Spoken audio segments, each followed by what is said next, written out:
Coming to you live from my apartment. It's Rob Has a Podcast. And now, here's the guy who may or may not be your final house guest, Rob Sesternino. Hello, everybody, and welcome back to our live Big Brother Canada 2 preview show. Very excited for Big Brother Canada to be back. Last year, we sort of said, let's stick a toe in the water. We don't know what this was. And then it turned out to be great. We covered Big Brother Canada all season. We got to talk to just about almost everybody that played in the game over the course of the way, at least the people that made it halfway. And then we talked with Peter and Alec. So we talked to a lot of the house guests. We're going to do the same thing all season long. And here is our Big Brother insider, our chief Big Brother correspondent here on Rob's Podcast. Here is Brian Lynch. Brian, how are you? I am great. That's a flattering introduction. Thank you, Rob. Brian, it would not be Big Brother season without you. I don't think I could do any season without Big Brother. Yeah. Well, good. Well, Brian, it's great to have you back, and we're going to have a very fun ride here with Big Brother Canada, and then that's going to take us pretty close to Big Brother regular. Yeah, it will. And then we got Survivor mixed in there as well. So, and Amazing Race. It's fun times. Yeah, basically, yeah, it's going to be craziness now, basically with like 6 weeks off from now until Christmas, pretty much. That's basically the Big Brother Survivor schedule. That's right. You pumped up? Pumped up. I'm excited. This is what we do. We're going to talk Let's Big Brother. do this. Talk about Big Brother Canada. So we are live here on a Friday afternoon. Big Brother Canada is going to premiere on Wednesday night. I believe it's May 5th. Is that the right date, Brian? March 5th. Oh, sorry, March 5th. March 5th. Sorry about that. Sorry. Not enough coffee yet, or too much coffee today. So March 5th is going to be the Big Brother Canada 2 premiere. We will be live with our first Big Brother Canada show on Friday of next week. So this is going to be the time slot that we're going to land in for one of our two Big Brother Canada shows during the week. It's going to be Fridays at 7 p.m. Eastern, 4 p.m. Pacific, and then I think Tuesday is going to be the second day, and Brian and I still need to work out a time. But what we're going to try to do is we're going to cover the show, and then we're also going to try to get you interviews with the house guests as they come out. We'll try to get the house guests here with you guys live on the interview. So our chat room is going here on robhasawebsite.com. Jessica Frey is behind the scenes. She's looking at your questions from the chat room and taking your questions from Twitter with the RHAP hashtag. And then, of course, you can post your questions here on the YouTube video on our channel, which is at robhasawebsite.com/YouTube. And, of course, the audio of these podcasts are available on iTunes and via RSS. You can just go to robhasawebsite.com and click the post for what we're going to do, and I have the link here for our Big Brother only feed and for our all shows. And if you have not seen any other Rob as a Podcast shows, typically we cover Survivor, Big Brother, Amazing Race, so the big three of reality TV, all these strategic competition shows we are going to be focusing our attention on. So very excited to get started here, Brian, with Big Brother Canada 2. Oh, yeah, I'm excited as well. Are you pumped up? All right, so I'm pumped up. Here's what we have to work with. A little bit less than we typically have for a U.S. Big Brother season. So we have basically bios of the 14 characters or the 14 personalities that are going to be in the house this season. We don't have any video to work with, unfortunately. We do have 6 videos that Slice putting out incrementally over this last week. Now, have you seen them? I haven't seen any of the videos. I have seen 6 of the videos. Oh, good. So you will have some more inside info than I will in this podcast, as per usual. Such wonders as tongue-mounted toothbrushes. What kind of toothbrushes? A tongue-mounted toothbrush. A tongue-mounted toothbrush. How does that work? I don't know. Adele didn't really get into that.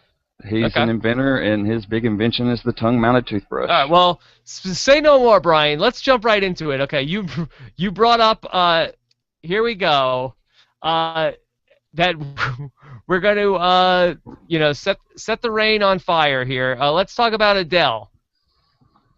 Right, well, he's a 27-year-old Muslim from Edmonton. Yes. And he's got brigadish tendencies, if I can even say that correctly. Yes. So here we go. Adele, the 27-year-old from Edmonton, Alberta, and he is a welder and an inventor. So, what's your take here on Adele? Actually, you know what I should do? Let me give you some highlights from the bio, and then we'll break them down for each person. Okay? Right. That Uh, sounds good. so Adele, he is the two people from Big Brother previous that he most feels a connection to are Tom and Tala. That's a pretty odd twosome. Yeah, but I think he suggested that it was a regional connection. That he felt like that they represented Edmonton well. Yeah. Okay. So is there any uniting trait that people from Edmonton have? I don't know. The whole Big Brother Canada thing is a lot more regional than U.S. So, um, I don't know. I mean, what do you think about this guy? I don't think uh, too highly of Adele's chances in the game. He describes himself as being aggressive. He says he can't read or spell. I feel like typically aggressive is not a good trait to have in the Big Brother Canada house. What do you think of Adele? Yeah, I agree about his aggressive nature. And there was a question, and they asked everyone the question about would you rather take Peter or Gary to the finals and why? And I mean, Yes. at first glance, that question don't mean much because the way they answer the who doesn't really matter. It's about the why. And he would take Peter because he thinks he could beat him. So I think that's a positive point about Adele, that he thinks he would take the person he felt like he could beat. Yeah. And the reason why they ask about why Peter or Gary, that Peter and Gary are going to be hosting a sideshow. And Brian, can you tell us exactly what the sideshow is for Big Brother? That show's going to be with Gary, Peter, and Arissa, and it's going to air after the Thursday night eviction. So So it's kind of like bits on the side is what I would compare it to from the UK version. now is that on TV or that's on slice.ca? Whoa, wow. Since I can watch neither, I didn't research that. Right. But I'm guessing it's going to be on the Slice channel. But I mean, someone may correct me on that because I don't know for sure. Yeah, maybe we can get Peter Brown to to confirm that or not. So, well, do we have permission to make a lot of Adele the singer jokes about Adele in the house this season? I don't see why not. Okay, sure. All right, so we'll see if Adele is rolling in the deep this season. Yeah, he'll be rolling in it deep. He'll be rolling in the deep. Now, I don't feel good about this guy. I think he's going to be not. He will not make the jury. Is my prediction.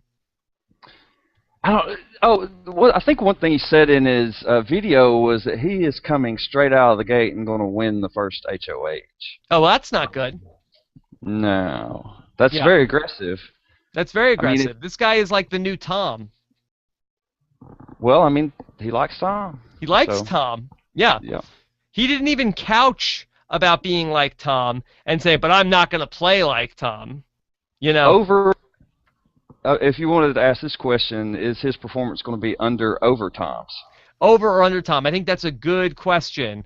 Let's see. I would say he will be. Ooh. I'm going to go out on a limb. I'm going to say under Tom. Yeah, I think Tom made it a decent ways with his alliance. I don't know that Adele can keep his together that long. Well, who was. I think Tom was what? He was the fourth person out? Yeah. Right? It was. Right. Yeah. So who was? What was the girl that was voted out? That was first. What was her name? Kat. That was Cat E. Kat. Yeah. Kat. And then it was what? Danielle. Danielle. Then Anil. And then Tom. Danielle, Anil. Oh wow. I feel like it was it Anil first or Anil and then Danielle and then Tom? Anil went first. Yeah. Anil went before Tom did. Yeah. Brian, if this was the It last. was the first double eviction that Tom left with Liza. Yeah. If this was the last veto ceremony, we would be screwed right now. Yes. But you know, we are working with less material than usual. Brian, any updates? Who is Tom from Big Brother dating now? Do we know this? Oh wow. I having a reaction to that question, Rob. You want to talk about some drama? Yeah, that might be too much drama to talk about. Maybe we should leave that alone. Maybe we'll save that for the Rob Has a Podcast sideshow that comes on after this. Okay? All right. Well, I really don't know what Tom's up to, Yeah, we don't except know. he's a cool guy. He's a cool guy, and he Yeah. meets a lot of women, a lot of Big Brother women. Yeah. So maybe that's why Adele wants to follow in his footsteps. He also says that his prized possession is the girl he wants to marry. Seems like a lot of these people are, wifed up coming into this thing. He seems like a strong family guy and strong, confident in his religion. He seems like one of those people that'll stand up on principles, which is all. Oh, that's not going to be good. I think you got to know when to bite your tongue sometimes in the game. Yeah, and he's a welder. That seems like somebody that you're sort of like working with a lot of machinery. Seems like it could make you angry welding. I wonder if the tongue-mounted toothbrush, he had to weld that thing. I don't know. He also describes himself in 3 words as the period people's period champ period, and that seems like a douchey thing to say.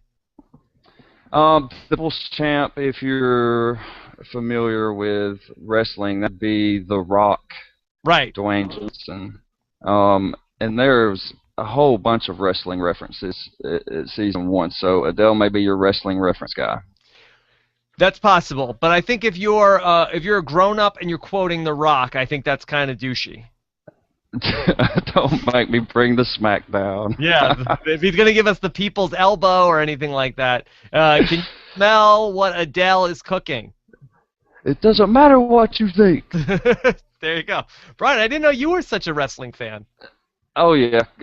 Well, I'm more closeted about that than other things. Yeah, that's something you keep closeted. So, all right. So I say thumbs down on Adele. I think he's out soon. Yeah, I'm with you, Rob. By the way, the chat room is letting me know about the sideshow, and it is actually on Slice at 10 p.m. Following the show, 10 p.m. Eastern, after Big Brother Canada. All right, so we say Excellent. Tune in. Thumbs down on Adele, and let's see. Thumbs up on Sideshow. Yes. Okay. So, all right, and we're gonna take your questions and comments along the way. So if you want to send in your tweets, Jessica's gonna put them up, and I'm gonna be able to see your YouTube comments, and of course I see the chat room too. All right. So it's time to talk about our next Big Brother house guest. It is Andrew Gordon is our second Big Brother house guest. And Brian, what a surprise to see Andrew Gordon back in the Big Brother house. Yeah, I'm looking at 2 different pictures of Andrew Gordon apparently. What a twist to have I Andrew know. Gordon from Big Brother 12 in the Big Brother Canada 2 house. Are you surprised that they did this? I'm surprised. As soon as I looked at the picture right there, it looked like Daniel Tosh to me. I didn't realize he looked like Daniel Tosh. Wait, are you saying I have the wrong Andrew Gordon? Possibly. Okay. Oh, so it's not Captain Kosher that is in the Big Brother Canada house? No, it's not. Okay. All right. So this is the correct Andrew Gordon. Okay. Here we go. Let's talk about Andrew Gordon, and he is the 27-year-old restaurant manager from Calgary, Alberta. Correct. And he seemed to like idolize Emmett, and he's kind of a newbie, really, at the game. Yeah, he's only seen 1 season of Big Brother. His prized possession that he will miss is beer, hops, and Indian Pale Ales. And he has hops tattooed on his chest. That seems like kind of a lame tattoo. Well, I don't know. I mean, if someone had told me tractors, tattoos were going to be as badass as Emmett's, I might not have believed them. I guess so. That's fair. That's fair. Do you think that at some point Big Brother will call up on the phone and will make Andrew drink 5 ice cold glasses of beer in a row? They're more likely to give him like bottles of vodka. Whoa! Why? Because he wants beer? No, just for drama. Oh, I mean, yeah, he'll get beer, of course. I don't think they're not going to force him to binge drink. That would be probably not cool. Well, that's one of the differences in between Big Brother Canada and Big Brother US. That I think a lot of people like heard the hype about Big Brother Canada 1 and didn't get in, but are going to check out Big Brother Canada 2. They get a lot drunker on Big Brother Canada than they do on Big Brother US. I think they have to because it, there's not as many fights, not as much drama. I mean, I've said it before. I think Canadians are just nicer people in general. Yeah, and that's also like the biggest thing they fight about in the Big Brother Canada house is who is going to get the alcohol. And who drank it, and you know. Right. Like In the U.S. version, it's over a bottle of wine. In Canadian version, it's vodka. Yeah, and then somebody like Gary, him and was it him and Danielle? They between the two of them pounded a bottle of vodka by themselves. Yeah, I think. So there were some people involved. I think Tal was hot on the bottle too. Yeah. All right. So let's talk about your perception of the. Now, is this the Andrew Gordon that sucks, or is this the Andrew Gordon that doesn't suck? Well, I mean, it doesn't look promising that that he doesn't know much about the game. He said, I don't know, that he would take Gary because he's way more fun to hang out with than Peter. I mean, I felt like that. Oh, I felt like a lot of the house guests kind of slammed Peter Brown in their responses. I feel like most people, even if they either said like, "Oh, I would pick Gary because he was much more fun than Peter was," or they say, "Oh, I would pick Peter because nobody likes him." Yeah, but when I read, for instance, Andrew's comment about it, I kind of was like, well, that's more of like a compliment towards Peter. Yeah. Okay. So I actually feel kind of good about Andrew, even though I feel like he does not really know the game too well. So why is that? I just feel like he seems to me kind of like an Emmett, like who he seems to idolize, or a Hayden, just like a guy who's going to be kind of pretty chill. He works in the restaurant industry, and I feel like that's a good thing for me because you have to be a people person. I feel like to work in restaurants, you have to get to know everybody. There's a lot of making small talk and socializing. So I feel like he's going to be somebody who is going to be not super aggressive, not one of these people that's overplaying the game. Because I think the people that really know the show too well, sometimes I think they get caught up in, too hard, too fast. Right, and they do. I mean, I think about him applying his management skills to the game, and that could come off wrong, if you're trying to organize something. But if he's wanting to lay back, he might be able to go for it. There's nothing written in stone saying you have to know this game to win. We've seen it over and over and over. People that come in and just have the right skill set can get the job done, and he could be one of those guys. By the way, one of the things I want to talk about on the Slice website, where all these bios, slice.ca, you can read the bios. There's like a comment section, and seemingly there's a lot of hearsay about these people. That if you read the comments, there's a lot of oh, I know a friend who knows this guy, and he's an a-hole, or it's there's one of them is oh yeah, he beat up a friend of my son. So there's a lot of people alleging certain things people that seem to know these people have gone on the comments, and almost everybody's I know this person and blah blah blah. Right. Well, let's hearsay and inadmissible. Yeah. For our purposes. So you don't want to hear. You don't want to hear any. You don't want to hear any comments in this podcast. Well, I mean, I can hear the comments. I can listen to them, but I'm gonna shoot them down for what they are. Yeah. Okay, well, let me see. I'm just going back. I'm going back to Adele. I don't see. Nobody seems to personally know Adele, but somebody claims in the comments to know Andrew, and I hear from a very close source and a son of mine that he's a complete douche. So that's what somebody's saying in the comments. Well, I mean, I think what I said earlier kind of could be repeated. I mean, I've got another candidate for douchebaggery, though. Yeah, but I feel good about Andrew, even though somebody says that they know somebody who says he's a douche. Thank God I'm not on this show, because I know what people write in the comments that I get to read. I can only imagine if I was locked away in a house for 3 months what people would write in the comments. Well, I mean, I'm a douche too, so I mean, maybe he is a good guy. Yeah. Or a bad guy. Or so whatever what's your prediction on Andrew Gordon? I mean, I was down on him, but I mean, you kind of pulled me around. I mean, I would say maybe a mid-range kind of guy. Maybe get pulled into one of these guys' alliances, and who knows what can happen if you get caught in a loyal alliance. I mean, could take several Yeah, I think average he's players to the I end. think he's going to make the jury. Yeah, I would go with that. Making the jury. Well, how about a showmance for Andrew? He could end up with a showmance. He's pretty smoking hot, ain't he? Whoa, you like Andrew? I mean, he looks good, right? Yeah. I always feel like that's a weird look, the bald head and the beard. Well, I mean, some people don't. I mean, I assume he's probably going bald, and that's why he shaved his head. Yeah. Okay. But I feel like the beard because it like stops at a weird place. I feel like that's like an artificial place for you shave up to a certain point, or you don't shave up to a certain point, and then you start shaving here. I feel like that's like a bizarro regular face. Like his hair's running away from the sun. Is that what it is? I don't know. Yeah. I don't know. There could be a showmance there for him. We'll see. Okay. Let's see. Uh, Here's a question. This is from Puffin Lovin. Says, Season 1 of Big Brother Canada proved that you can't determine a house guest's chance of winning by their Big Brother knowledge. Jillian and Emmett didn't have much, and Peter and Alec were huge fans. No, I agree with that. I feel like Exactly. Big Brother, you can come into the game, and I feel like that does, like, I feel like Survivor, I feel like the knowledge of the show helps you a little bit more than Big Brother. I would agree, yeah. But it Yeah. doesn't hurt. I mean, some of these take for instance Jillian. Jillian come into the game. If she come into the game now, oh my God, I wouldn't even go after her Well, you'd be because scared. she'll win the comp and take you out. Yeah.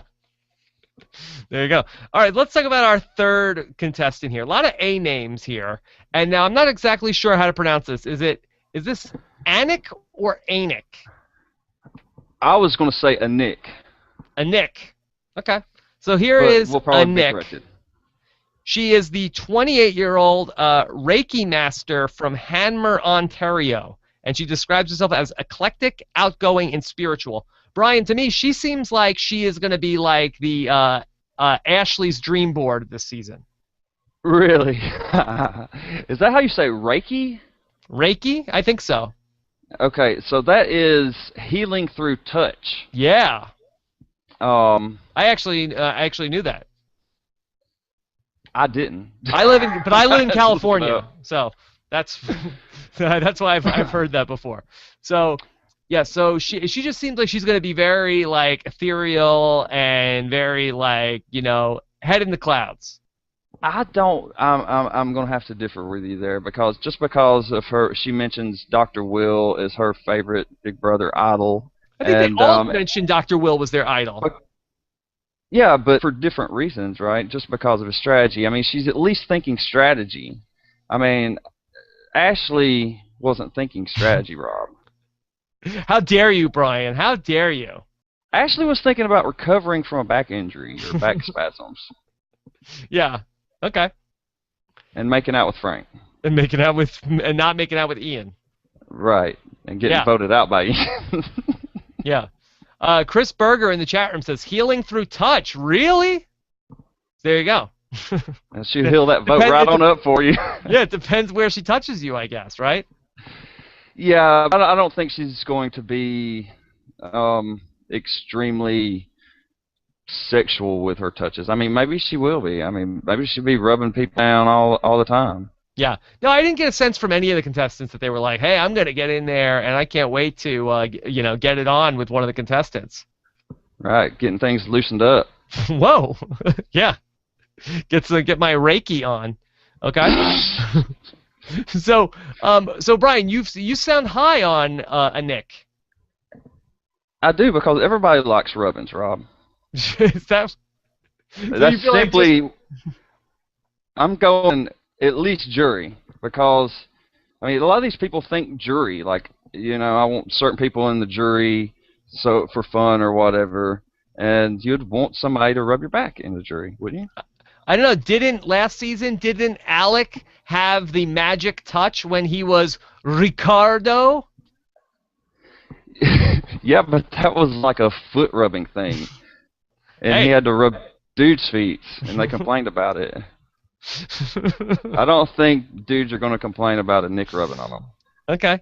So let's see. Nick, she also says that she's extremely bubbly. That can get on people's nerves, especially negative people. She really tends to get on negative people's nerves. I feel like there's a lot of negative people in the Big Brother house. Yeah. What do you think about her layered strategy? Like she said, her strategy would be a layered strategy, and then she says basically no strategy, and then she goes on to like kind of describe what her strategy would be. I don't know. I don't put a lot of stock in what people say their strategy is going into the Big Brother house, because how many times do we actually see it play out what they say their strategy is going to be? Ian. Ian wrote it down on a piece of paper and put it in a suitcase, and it came exactly true. There's only one Ian Terry. Well, that's true. And Nick is not Ian Terry either. I feel like Nick's kind of got like a yoga type focus. That's Yeah. just the sense I'm getting. So Okay. I think that's probably why I'm a little bit higher on her. Ex-Greek Prodigy says, a Nick is the Tala of this season. Yeah. Well, go ahead and break Tyler's lap dance record, Nick. Dare you. There you go. All right, so I kind of feel like she's could be a bit of a floater here also, Brian. Oh, yeah. Yeah. Definitely. So I don't give her a lot of chance to win the game, but I don't think she's a target. I would say possibly, as long as she can stay clear of drama, she could be one of those people that kind of ends up in a position like Tala. Okay. You know, being the vote that's needed at the time. Yeah, so I say she's middle of the pack, but not feeling a strong vibe on a Nick. Yeah, we're kind of in agreement, I guess. Yeah, so, all right. So let's see. Let's go to our next person. Here we go.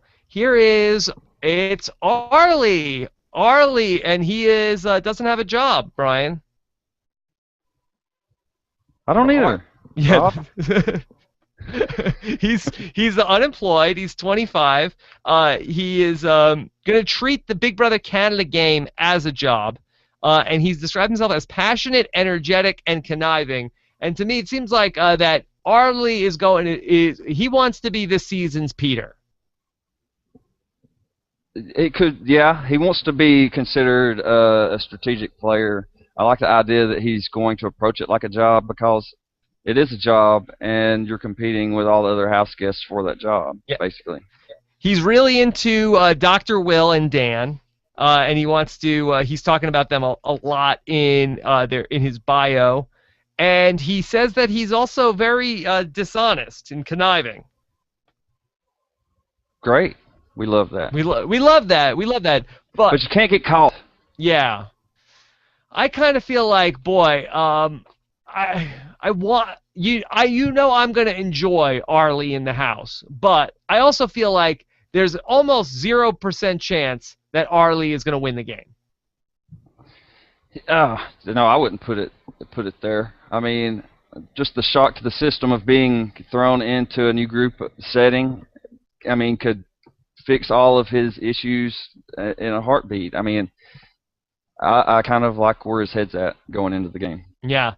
I don't know. Like, I like the people, I like the deceptive moves. I like the deception, but I kind of feel like, I think you just get caught in the Big Brother house when you try to be overly deceptive. Like, there's only, just like I said, there's only one Ian Terry. Well, there's only one Dan, and there's only one Dr. Will. And I'm not sure Arlie is going to be the second coming of either of those guys. Well, no, I mean, you can't. I mean, if that's his goal, I mean, it's an abject failure already. Yeah. You can't. I mean, they wouldn't. If he was wanting to be a carbon copy of them, I don't think that he'd got on the show. Yeah. So he's also a Big Brother super fan, and he really, this is a lifelong dream for him to be able to to go there. And I see 8 minutes ago, Cole Phelps wrote a comment. I heard from a friend of a friend that knows my cousin. He's a jerk. Hashtag RHAP. So kudos to Cole Phelps for getting out in front of that one. Good job. Bravo. Good job. All right. I like this guy's confidence though, because he says no one can beat him in a challenge if he wants to win it. But at the same time, I kind of feel like he might be one of these guys that's in the diary room saying he threw all these competitions when he obviously was trying to win them. Yeah, yeah. I mean, look at Arlie. I mean, he's if are you telling me that he could win any competition if Yes. he wanted to win them? Come on, come on, come on, stop. Well, not any. Yeah, right, right. Any competition. Yeah, you're Yeah. right. Is absolutely right, Rob. That's one of my pet peeves of, oh, I could have won that if I wanted to, but I was throwing the competitions. Right. Well, I don't like that either. That's one of my Big Brother pet peeves. So I think, But what it means is they're lying to you in the diary room, and yes. that pisses me off. Well, we don't like that. We don't like, yeah. You get to you get to be dishonest to the other people in the house, not dishonest to us. We don't appreciate that. Right. That's right. So I'm going to. I think again. I think it sounds like I'm anti Arlie so far, but I'm not. I'm pro Arlie, but I don't feel like he has a good shot to win the game. He looks so innocent and doofus-like, though, from that picture. Yeah, And but if I show up in the house then and I see a guy who looks like Arlie, I think my radar is up automatically because I say, why is this guy here? right. Yeah. You know, There's and something about him. I'm saying like, but why is this guy here? Oh, I bet he must have told everybody in casting that he was going to be like the next Dan Giesling. Damn, well, you're using telepathy, Rob. I Well, need to that's get it. I'm trying to get inside the heads of the people. Like you look around and you say, okay, I know why Kyle is here. I know why this guy is here. I know why this girl is here. But then I see Arlie, and I don't know. I feel like my radar is immediately up. Well, that's probably me because it would just from the look of him, I would be totally disarmed Yeah. and consider him not a threat at all Chris if I Berger. was to base it off looks. Chris Berger wants to know: is there any chance I can ask Rob for an old-time Peter Brown impression? I miss those. You know, I really don't like it. I got to work on that beforehand. Maybe I need to watch some of these sideshows before I can do Peter Brown. Yeah, Peter's got a way of saying things, Rob. Yeah, I gotta go in and watch some YouTube clips before I go jump back into that. So I think Arlie is gonna be fun. I'm gonna be a fan, but I just feel like he can't wait to get in the house and show us how smart he is, and I feel like that's bad. Well, possibly a week one kind of blunder then. I mean, we've seen good players, like we've talked about Ian, go in and have week one issues and have to come out swinging right off the bat. It could be. I guarantee you, at some point, you and I are going to be having a conversation with Arlie, and we're going to have a very fun time, and it's going to be a great podcast. But that podcast is not going to come like in the first week of May when we're congratulating him on all the furniture he's about to get at the Brick. Okay, I'll go along with that, Rob. Yeah. All right. He's going to be, you know, I bet his upside is Peter Brown. Well, I think there's an entertainment coming from Arlie. So, Yeah. And he's a super fan. So even if he goes out, maybe he'll go Hurricane Arlie. You never And know. if anything, I'm gonna be, if I'm Peter Brown, I'm gonna be worried that this guy is gonna try to host the sideshow next year. No, I think Peter's got. Yeah, he's got to lock securely that in the- down. Peter's Right. got to start dragging this guy through the mud a little bit. Get some fire some shots at this guy. He don't look like he'd be too hard to take out, Rob. Yeah, that's right. Nobody's taking Peter Brown's job. That Gary better watch out. All They're right. supposed to be working together. Working together. All right, here we go. From Rod Jeremy, he wants to know, what are the odds of another brigade-type alliance to start the season? Oh, I'd say very good. It's very good for every season. I mean, it's just one of those iconic things that worked, and it's kind of easy in a way. All the bros just hook up and Yeah. just stay solid. There's not much. I mean, there's not really much gameplay involved. It's more controlling of the narrative that you have to. Yeah, bros tend to hook up in the Big Brother house. All right, so, and not like that. All right, so let's go to our next person down the line, and it is Heather. Hey there. Okay, Heather. Let's talk about Heather Decksheimer. She's 23. She's from Barhead, Alberta, and she's a model agency coordinator. And she's describes herself as fun, outgoing, and bubbly. And I feel like it's hard to get a good sense from some of these pictures. Like, I feel like I wish we had, like, if this was like online dating, I wish we had more than one profile picture.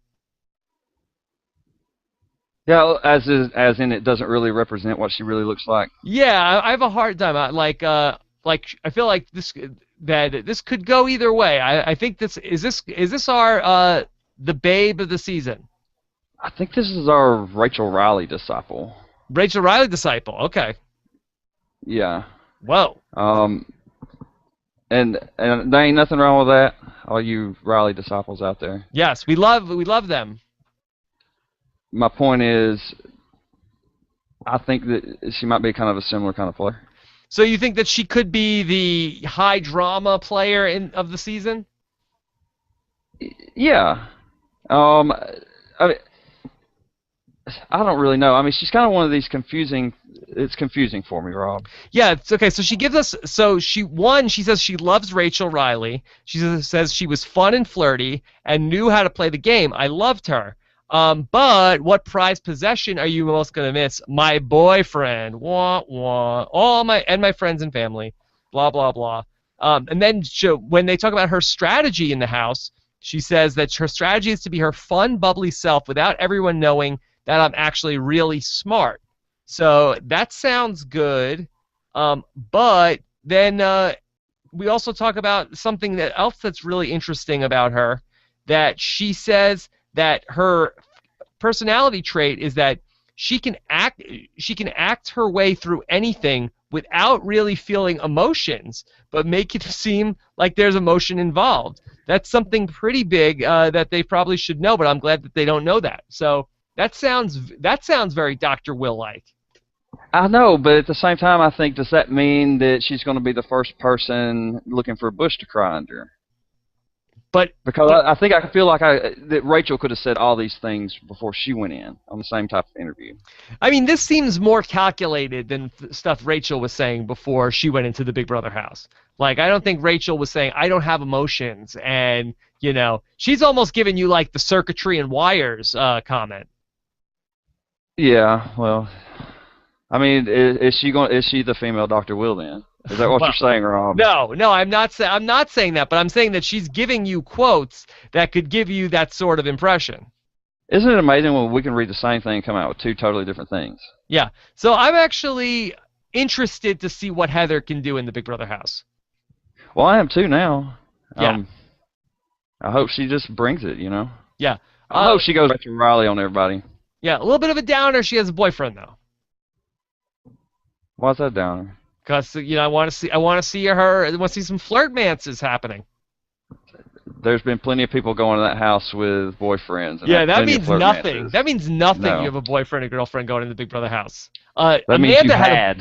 Amanda had a boyfriend going into Big Brother, right? Well, yeah. There you go. But to her fairness, she said she probably, like in her interview, like going in, she probably wouldn't have him coming out. Yeah. Okay. Well, that Amanda knows herself. That much we know. I was surprised that nobody from Big Brother Canada, Big Brother Canada 2, referenced anybody from Big Brother 15 US. No, they didn't. Do you think they read them the riot act at all before they go into the house?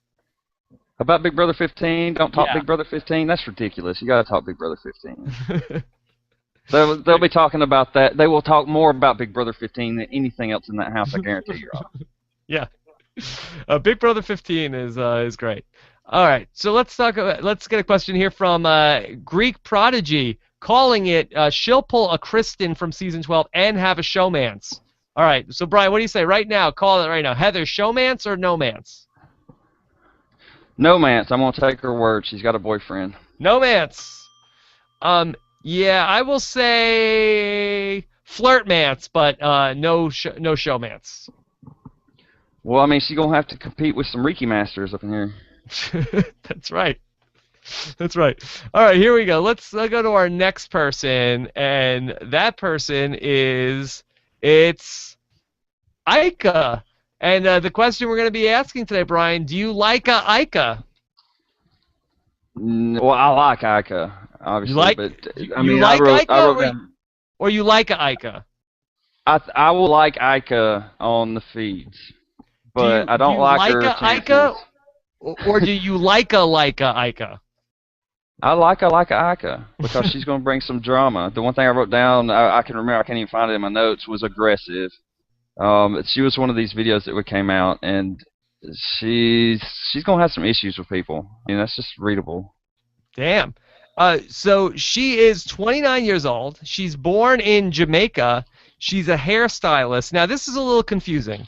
Describe yourself in 3 words. She's extra, comma, witty, and charming. Um, is extra an adjective? Extra what? Unless she's talking about her badonkadonk, I don't think so. I Oh, think she just added a comma where it shouldn't have been. yeah. But then she'd only be 2. I guess extra witty and charming would be 3 words. Yeah. Is she Well, I extra witty? don't. No, she's just extra, Rob. I think you're right. She's just extra. She's extra. So Ica also, believe it or not, Brian, she has 2 kids who are 7 and 9. Damn, girl. Yeah, and in her video, she said she wanted to be on Big Brother to represent mothers and black women who she thinks has been ill represented in the series. So. Yeah. And she also said, which I like this comment, she said she wants to give black women a good name because with the exception of Danielle BBUS3, that the black women have not represented, and she wants to be she would like to be like Tiger Woods was for golf, the best and black, which is interesting comment. What about Kalia? Kalia must be home breaking her laptop right now. I don't know. Kalia don't get enough credit. She's not going to. What about Libra? Libra is not going to get as much credit as Kalia, I don't think. What about Jody? Jody, poor thing, lasted all of like 15 seconds. Didn't Yeah. even get a key. So. What about Monica? It's on with Yeah, Ica she now. brought it. She Yeah, brought and it. she could have won season 2. I mean, she was that strong. Yeah. So Ica is going to be picking a fight. Yeah, I would if I was her, I wouldn't go against that. Yeah, I wouldn't bring that noise. Okay? Not on Sunday morning, Rob. Yeah, that's right. Okay. So Silver Scorpio says Ica looks like Topaz without the green eyes. Do you think that does Ica and Topaz look similar? They do look a little similar. I mean, they've big, beautiful smile, big eyes. Yeah. Big, beautiful eyes. I mean, I don't remember. Topaz had green eyes, right? I guess if she has a green dress, Ica. I mean, they look a little similar, but I mean, not really. I can tell them apart. Okay. So here's Ica. So I actually felt kind of good about her, but now you're talking me down. Well, what specifically was it about the talking down? That you said she's very aggressive. Oh, well, I mean, that's just the impression I got from the video. Now, that's one thing about not having all these videos. Like, as soon as I watch a video, I'm like, I don't want none of it. I'm going to get her out. Is what I'm thinking. Yeah. Because you don't want Ica blowing up your spot, Rob. You don't want Ica blowing up your spot. I don't want her getting, like, mad and yelling. Yeah, and she's probably not going to be happy about some of the messiness. Yeah. And we saw that. There's other mothers to clean with her. Yeah, it seems like that a lot of people in the house seem very anti-mess. Yeah. Well, after Danielle got evicted from season 1, that house just got obliterated. Yeah. It was ridiculous. So they're not going to stand for that this season. I mean, they'll gang up and vote these clean freaks out in a heartbeat if they're too vocal about it. Yeah, well, that's right. That's one of the things you have to watch out for on Big Brother Canada. So let's see. What her strategy for going to the house? She says she has 2 strategies. When she gets there, she's going to decide on which one to go with. One is to get in a big alliance of at least 4, and have those people like me a little better than the others. And the other idea is to pick one or two loyal people that I'm loyal to and just talk game with them. Well, I Sounds mean, about it's right. good. Yeah, well, it's good to have multiple strategies, but I mean, I don't know. I just have to refer back to I think her body language is what set me. Yeah. I just don't think she's. I think she could be an early boot. So Early boot. you don't like her body language. No, Are we saying that right? Is it Ika or is it Ika? it's I. She pronounced it Ika. Ika. Okay. All right. So we'll have to see what comes of Ika this season. Ika Wong. You know, but she could bring that attitude straight up into the diary room, and it'd be brilliant. And then have a total under the radar kind of strategy. Yeah. But she's not going to do that with trying to get in big alliances.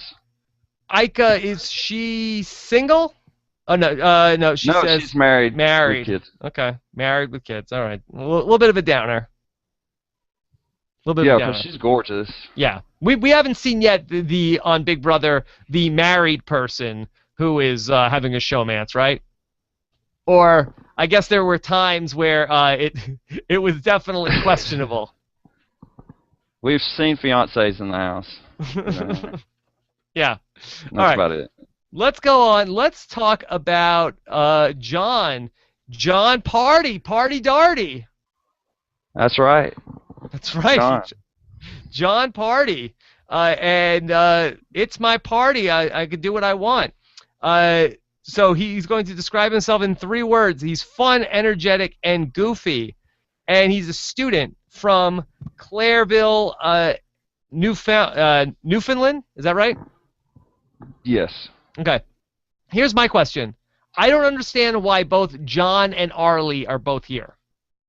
I was about to say the same thing, that they look alike, and I'm getting them confused already. When I was doing my notes right here, I actually left out Arlie because I thought I already covered him. Yeah, here's John, and here's Arlie.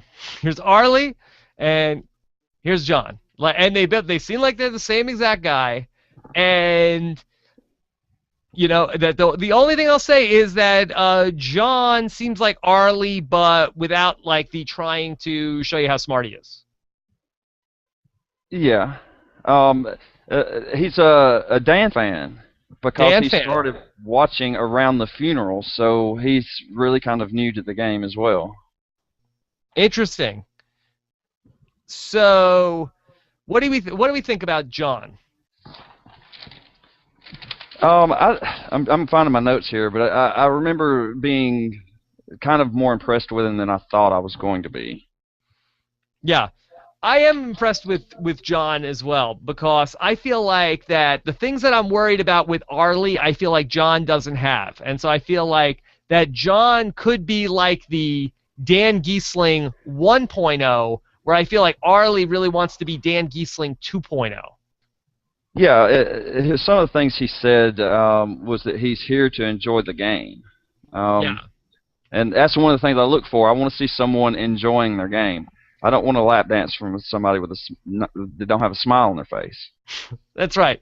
Like I feel like if you could be John and show up in the house and just be like, oh, the aw shucks guy, and just be sort of like the nice person who's there. But then as soon as you do anything sneaky, then people are onto you. And I'm worried about that more about that with Arlie than I am with John. I mean, are they going to align? I don't know. I kind of feel like they're going to align just because of similarities here. They're either going to align or they're going to hate each other. Oh yeah, well that's possible too. Like Yeah. the blonde effect. Yeah. So I'm not exactly sure. They both have a lot of respect for Dan Giesling. Oh Could yeah, that unite them? it could, but a lot of people have respect for Dan Giesling. Yeah. I do. He's also I'm one of them. what's that? You're one of them? I'm one of the people. Yeah. Sure, everybody does. You got to. Game respects game, Brian. Yeah, and Dan's badass. That's right. So Literally. that's right. So if you could warn the fellow house guests about one of your character traits, what would it be? He says, I'm probably not the tidiest guy, so I guess living in a house with me for a few months could get a little frustrating. Uh-oh. Messy alert. Yeah, so you're like, oh, is he gonna have problems with the moms? And I'm at the same time I'm thinking, well, I mean, can they not just turn around and mother him? Yeah, Pick I up don't the know. stuff for him and just let it go on, because that's probably like the default way of going about things. If you can't stay in a house that's messy, just clean it up and keep your mouth shut. That's right. Let's go to a comment here from Matt Forsyth. He says Karen from Big Brother 1 did kind of divorce her husband in the house. Do we count Big Brother 1? Is that canon? Well, yeah, we can count it, but I'm completely unfamiliar with Brother One. Yeah. I make no excuses. And whatever people 101 says, girls are way better than the guys this season, to be honest. A lot of the guys seem like douchebags. At least that's what they're saying in the comments on Some of them are Slice.ca. self-described. That's right. That's right. Also, only one comment about John on Slice.ca. He's not really capturing the hearts and minds of the Canadians. There's one comment about him, and somebody says, young and from Newfoundland and messy, I think he's in for it. So only one person had anything to say about Party Darty. I liked what he said about. I don't know how, like he wanted to line with a strong male. I mean, I'm already thinking he wants to put himself behind somebody, and then he wants that male to have a showmance. So Yeah. that's just putting another somebody in between you and these other people that you have as targets. And plus, he wants to bring in a third, like a brain of some sort.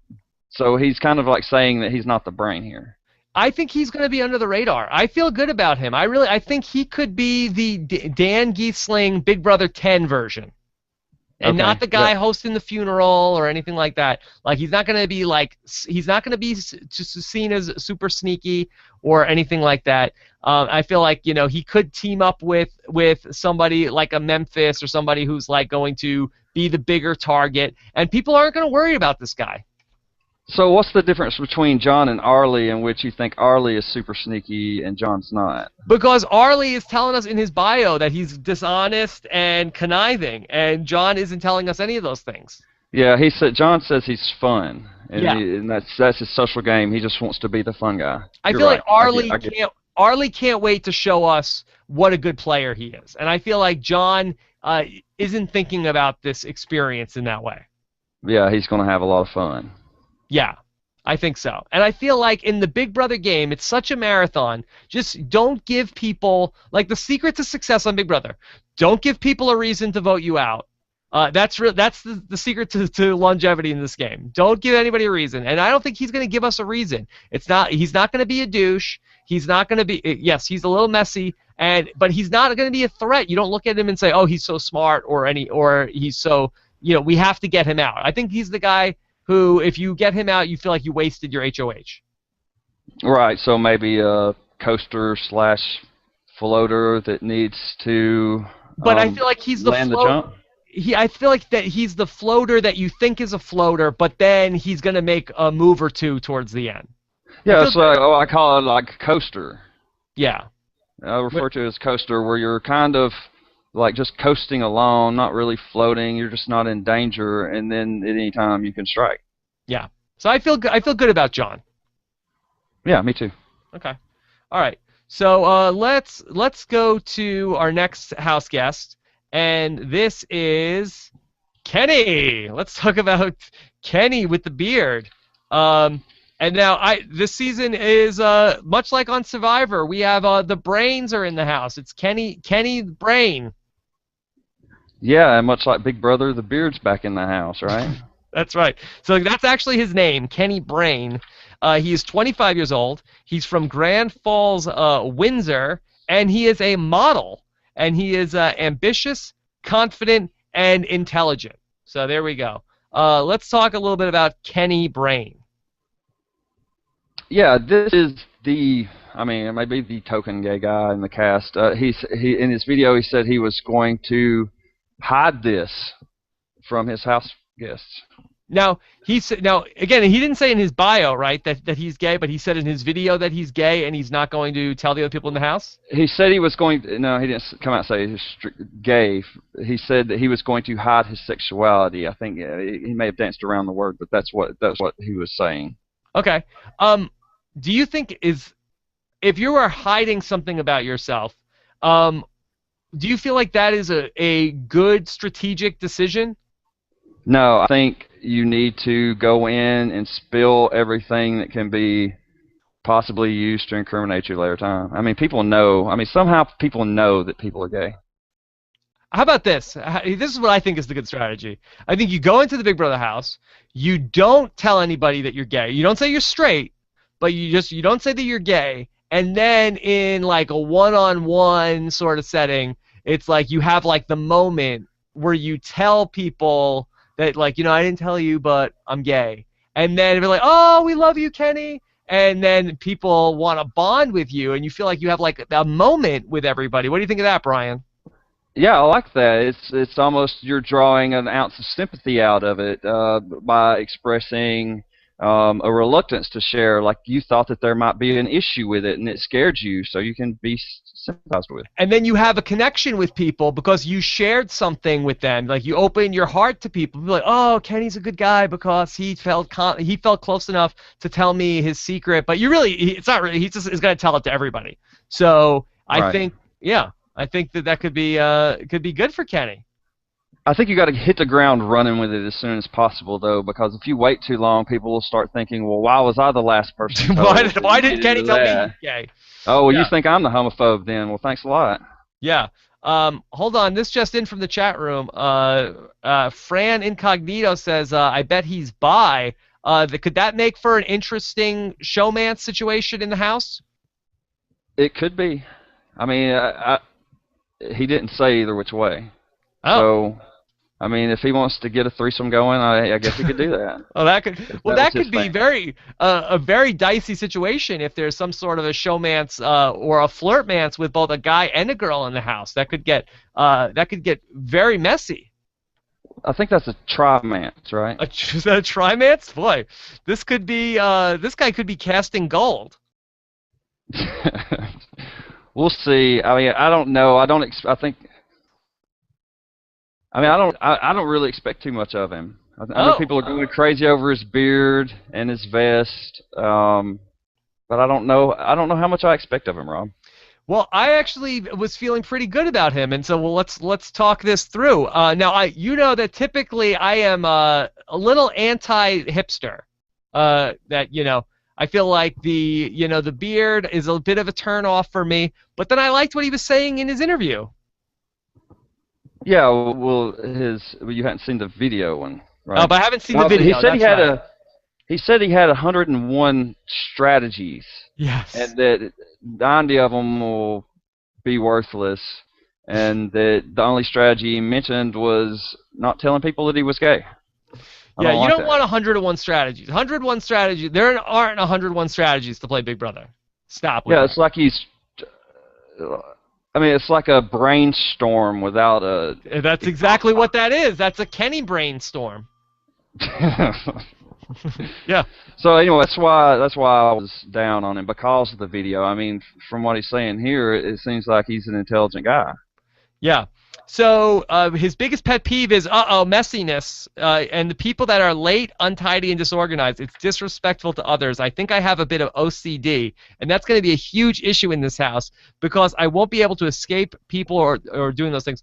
Now, you wouldn't think somebody with the OCD would have this sort of very messy beard. You would think that it would be very hard to keep the beard clean.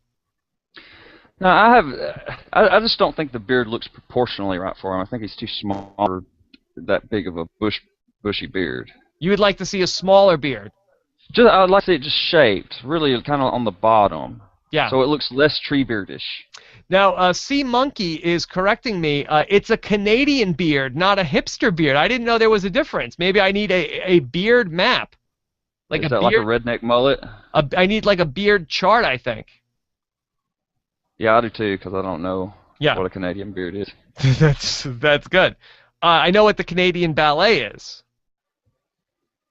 What's it just ballet in Canada, right? I'll tell you about that after we do the show. So is anybody else in the house gay that we know of? Is there a No. possibility of a showmance? This is the only thing I've heard of it Yeah. about possible gay. All right. Well, that'll have to come in a future Big Brother season. Down the line. It'll happen. It'll happen eventually. All right. So here's from Toko Fool wants to know, Rob or Brian, do you think that Kenny had a beard before he came into the house, or does he have it just so he can stand out more for the viewers? Will the Canadian viewers respect the beard? Yeah. I mean, you ain't gonna like not liking someone because of their big long beard. It's like not liking someone for their skin color. Yeah. It's So, just stupid. well, I don't want to be a beardist. No, don't be a beardist. Yeah.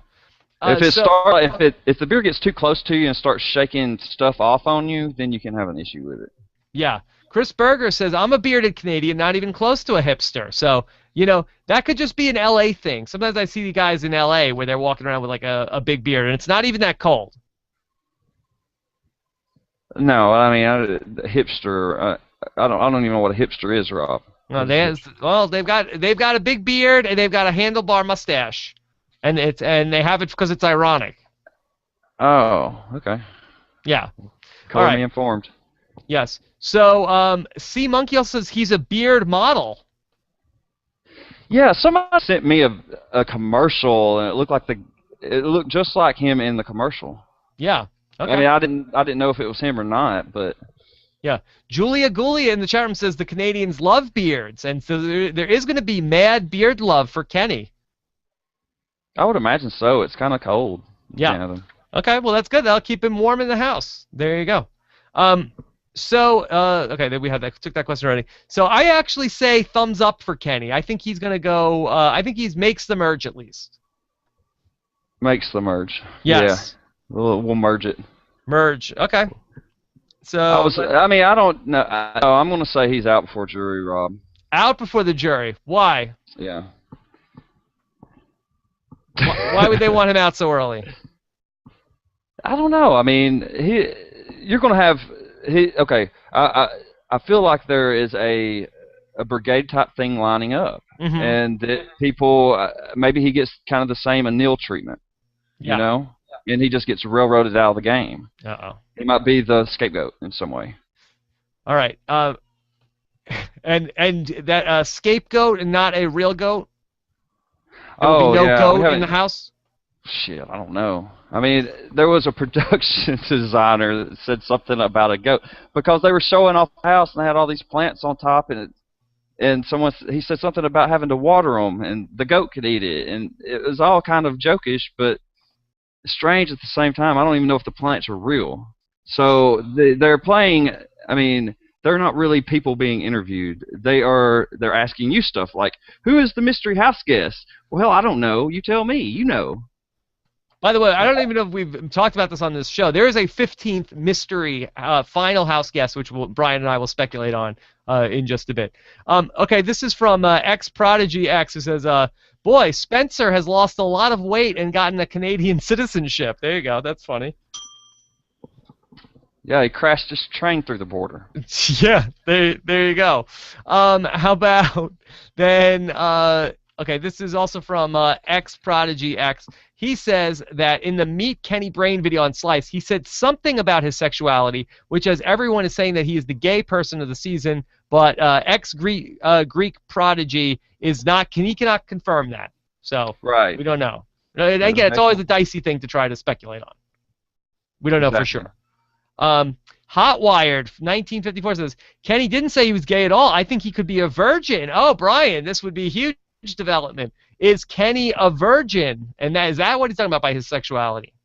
Well, if you say you're going to keep your sexuality a secret, are you saying I'm going to keep secret the fact that I'm a virgin? I mean, I don't make that connection. But I mean, it's possible. Like they said, he didn't say exactly what it was, so you can't really confirm it. Could the secret be that he is a gay virgin? Anything's possible, Rob. He's gay. That he's gay, but he's never had sex with a man. Lots of people are gay that's never had sex with a man. I feel like that should be a T-shirt. let's get Eric Reichenbach on that one. Okay, so let's do another person here. Okay, this should be good. It is Kyle. Oh my God, Kyle doesn't even fit in the box. He's 24. He's from Porters Lake, Nova Scotia, and his occupation is, get this, personal training and picking up the ladies downtown. It might as well be an occupation. Now, is he literally picking up the ladies? Well, I mean, he's jacked, so he could physically do that. This is the guy that's like the time release capsule of douchebaggery. And Yes. if you think that's out of bounds, that's what this guy says. He says he's going to slowly release the douche. Oh boy. um, And he's pro brigade as well, so our makeshift brigade could end up being douchey in quality. He loves the brigade. He says that the Big Brother US 12 cast is cool. Enzo is funny. Brittany is a fireball, hot as hell, which we don't typically hear Brittany described as hot as hell. Rachel's laugh echoes around the world, and it's god awful. It was a clutch cast for sure. He says, ultimately, I'm going to say that the brigade, Enzo, Matt, Lane, and Hayden, had the best strategy. Final four to the end. Not exactly how that turned out, though. No. Another thing he says too is he would have taken Gary over Peter to the finals because he was dead honest and played himself the whole time. Not true. Gary lied to everybody when he came back from the jury. All right, well, I mean, look, you don't argue with Kyle, Brian. When Kyle says that Gary played an honest game, Gary played an honest game. what's he going to do, douchebag press me? That's right. That's right. You guys have some funny comments so far. Jessica Frey is using hashtag release the douche already on Twitter. Jeff Strong says Kyle is picking up STDs at the bar. There you go. Let's see. He's going to take crabs into that house. Yeah, Julia Gulia says, don't release the douche. So we're going to have a lot of fun talking about Kyle this season. So Prodigy X says Jesse Goddard. I want to know, is he Big Brother Canada's answer to Jesse Goddard or Big Brother Canada's answer to Frank from Opposite Worlds? Oh, like Jesse and Frank put him to like shame. Yeah. I mean, his guns are pretty big, but I don't know. I mean, I don't see the beast mode in him like Frank. It's a different game, number one. Yeah. Also, wow, Tom and Jesse look like they had a child together with Kyle. What do you think? Is Kyle the love child of Tom and Jesse? Jesse Kowalski? No, Jesse Goddard's. Oh, just Jesse Claus. I can't have babies, Ron. That's so stupid. Yeah, kind of. Yeah, you could say that. I mean, dude's jacked. He's just jacked. Yeah, all of his answers are pretty much gold on the Slice website. What's your prized possession? He says, my friends, we get together with drinks every weekend and hit the clubs.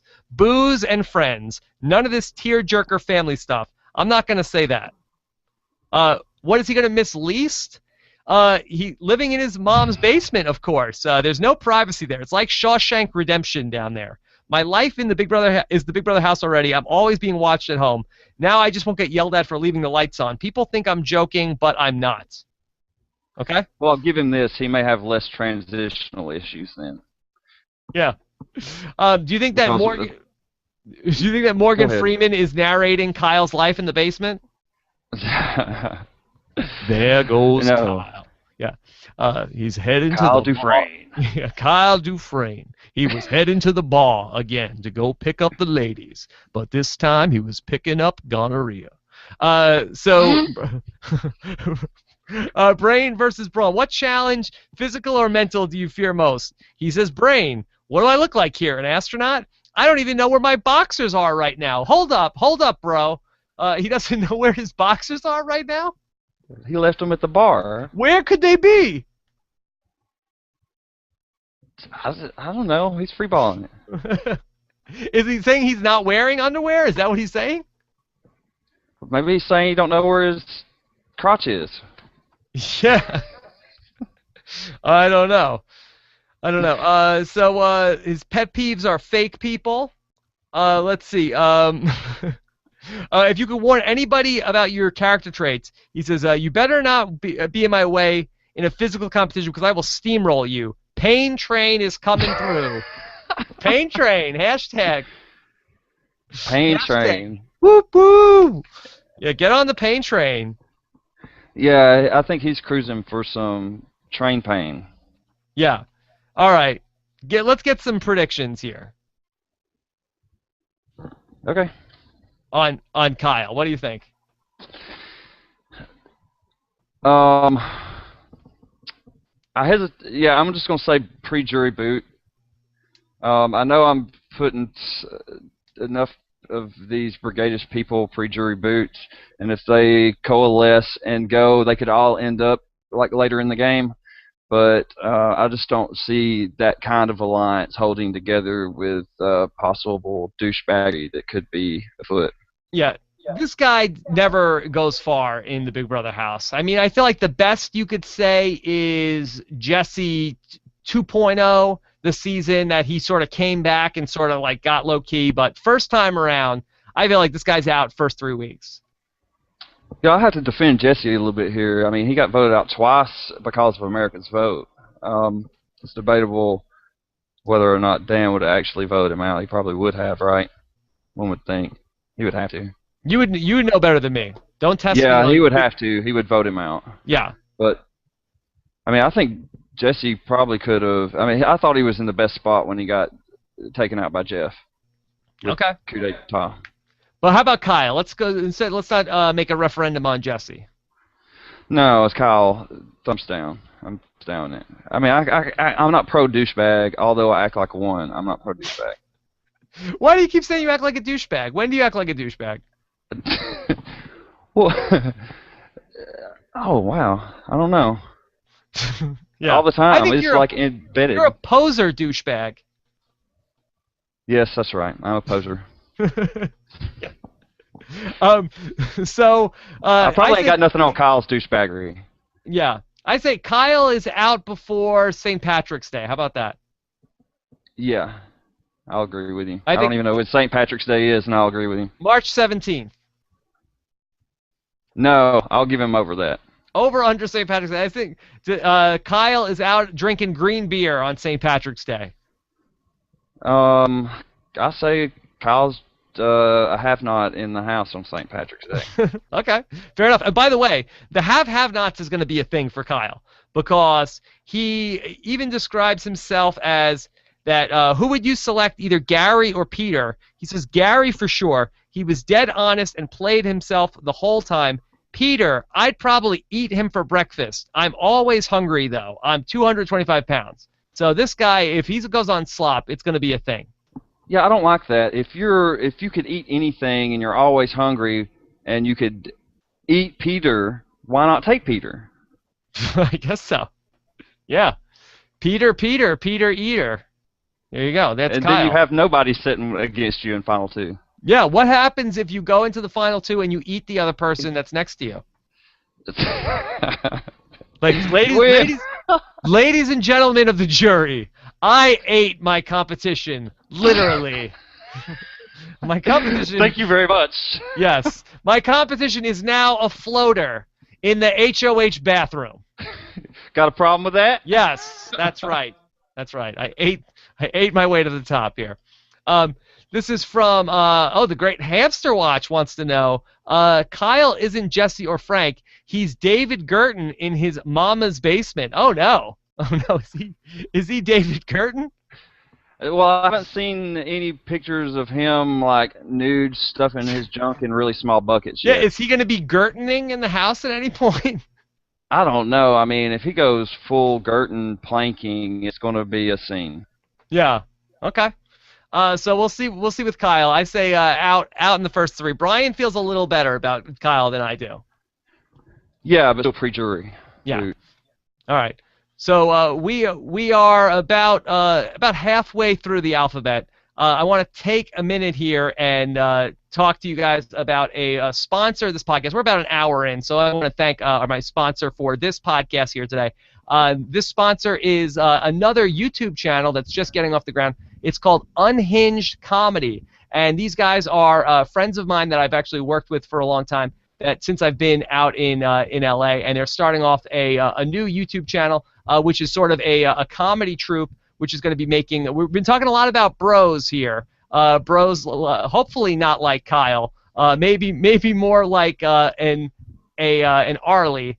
These are a couple of guys, Colin and Sam, who have kicked off a new YouTube channel. Going to be making funny, trying to make viral videos on their new comedy channel, Unhinged Comedy. I'm going to have a link up in the annotations for those of you guys who are watching in the archives. And so if you want to check out their sketch comedy video, the video that I'm going to link to is they did a photo shoot. Brian, did you hear that they were doing something with Barbie in the Sports Illustrated swimsuit edition? I did see that. Yeah. So what they did was, the idea for this sketch was they did the photo shoot as if they were actually shooting a photo shoot with Barbie, and Barbie was actually kind of a diva in the house or in the photo shoot. And much like in Big Brother Canada, Barbie is like getting wasted and like bossing them around. And so they're trying to manage a photo shoot dealing with Barbie for these, allegedly as the two guys who shot Barbie for the Sports Illustrated swimsuit edition. I saw some kind of interview where some of the people involved in that was talking about how great it was to work with Barbie, and I'm like, yeah. Yeah. Well, okay. Well, that's what the sketch that they did is supposed to be. So that's Unhinged Comedy. So if you want to check that out, if you're interested in YouTube sketch comedy groups, check that out. I'll post the link and give it a shot. And if you want to subscribe, let them know that RHAP sent you over there, and I'll post the link again at the end of the show, and it'll be in the show notes as well. All right. So let's jump back to Big Brother here, Brian. So let's go after Kyle. Let's go to next after Kyle is it Nita or is it Netta? I'd say Netta. I want to say Nita. You Nita? say Nita, I say Netta. You Nita me on that wall. There you go. Okay. So let me know what you need, okay, from Nita Kalantar. Okay, she's from Vancouver, and she's a freelance fashion stylist. What is a freelance fashion stylist? Just like self-employed? Self-employed, I guess. She doesn't work for a company. She's sort of like a, freelancer. Yeah, I went through everyone first, but I remembered something that somebody said, and I had to go back and find it because I just thought it was awesome. And it was the brain versus brawn. Which challenges, physical or mental, do you fear the most? She was like, I don't fear any challenges. I don't plan on winning any challenges. Okay. And I just thought, great. Don't win challenges, no reason to get you voted out. Yeah, I had a hard time getting a read on Nita. That's good though, right? That's kind of what we want. Someone that's hard to get a read on, that seems very likable, and that has their head in the game. Yeah, I feel like that's probably a better thing, even though you say, oh, this person's probably a non-entity, but they're not doing anything that's making me say, oh, they're gonna get voted off right away. Right. I mean, she's also said that she really likes Brittany because of the diary rooms, but she's not going to go out on a limb and say she was the best player. Yeah. I feel like this is a little bit of a contradiction, too. She said, what's your biggest pet peeve about other people? She says, people without manners, people who don't say please and thank you, people who burp or fart out loud. Guess what, Nita? Welcome to Big Brother. Yeah. Yeah, you're lucky if you don't get farted on. Yeah, that's right. But then they say, if you could warn other house guests about one of your character traits, what would it be? She says, don't be offended by the blunt things I say. Don't take what I say to heart. I really don't have the best filter. So she doesn't have a filter. She's blunt, but she hates if you don't have manners. So is she just says whatever she thinks, but she says it in a polite way? I think she'll be one of these people that realizes that she can't be like that and corrects herself along the way. Yeah.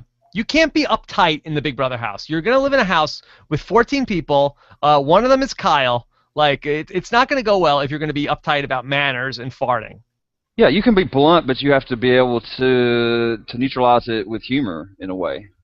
Yeah. Blunt is not a great trait for the Big Brother house either. Well, it's all in packaging, really. Yeah. But, I think blunt, and I think that, like, you know what you should do? Like, you don't need that in the Big Brother house. No. But no. You got to yeah, exactly. You can't do that. So I feel like I'm actually talking myself out of Nita. I feel like she's going to be a little too opinionated. I, I don't know. She'll make jury just because she's not going to win anything. It don't matter what you're going to do. If someone doesn't fear that you can win a challenge and get them voted out, they're not going to go at you before jury. Yeah. I mean, they could, All right. but Let's not let's take likely. let's take a question here. This is from Seema. Seema says, "You may have already talked about this, but do you all feel that this cast is so similar to last year? I mean, they even casted another Persian girl. What do you think? Did they sit there and try to find? Okay, is this supposed to be the Tala of this season? No, I don't think so. I mean, I think no matter what season it is, you're going to be able to draw connections because Yeah. people are fans. They love certain people. They obviously try to model certain strategies after certain players, and that's just the way it goes. Yeah, just about every Big Brother season is the same. You could compare this season to, Big Brother US seasons and whatever. There's going to be similarities. So, no, I don't think it's overly similar to Big Brother Canada 1. Um, let's see. Okay, let's go back to Nita. Yeah, I don't feel great about her. I could see her being like early after the merge. Yeah. Yeah. The problem with having someone like Nito along for the ride is they get to a point and then they control the game, right? Because everybody else is fighting and then they really haven't done anything. And Yeah. then they're the swing vote. Okay. She also is a big fan of Brittany BB12. Right. Okay. So So, I think she might have something for us in the DR. yeah. She also says that what are you in it for? She says, because it's Big Brother. I've watched this show ever since I can remember. I've watched every single season of the US version, some of the Australian and UK versions, and of course, Canada's first season, which was amazing and had the best challenges. I read all the blogs and fan forums. I read anything and everything that has to do with Big Brother. I'm a Big Brother nerd. All right, well, now I'm back in on Nita. No, it's Does she have an you I gotta. Heart Big Brother Nerds t-shirt? I mean, I haven't seen one, but I mean, if you love the game, I love you. Okay, there you go. So, I say, I say, all right, I'm back in on Nita. I'll say she makes it a couple people past jury. Okay, we're kind of right in the same place. Yeah, Keith Dixon is getting on me in the chat room. I guess I said merge before. You know what I mean? Merge equals jury. Yeah. Yeah, everybody knows that. All right, let's go to the next person, which is it's Paul. And Paul is the old guy this season. Paul Jackson. He's 43. He's born in Cape Town, South Africa, but he lives in Toronto. He's a consultant. He's a motivational speaker, and he's analytical, funny, and creative. Is he? Does he have a video, Brian? Is Paul funny? I haven't seen that. His video hasn't come out yet. I mean, it could have come out while we were talking. The biggest thing I've got to talk about, Paul, is he's pro Chilltown. Yes. Well, that's good. That we always want pro Chilltown. Yes. Yeah. He says that who is your Big Brother idol? He says it has to be Chilltown. Yeah, he don't pick one person. He just says Chilltown because Chilltown is one entity. Yes, and they gelled. He says. Right. Yeah. I mean, I kind of like this. I mean, to have a motivational speaker in the house. Maybe he's a guy that can rally people to a cause. Yeah. That I'm trying to might think, draw some though. attention though.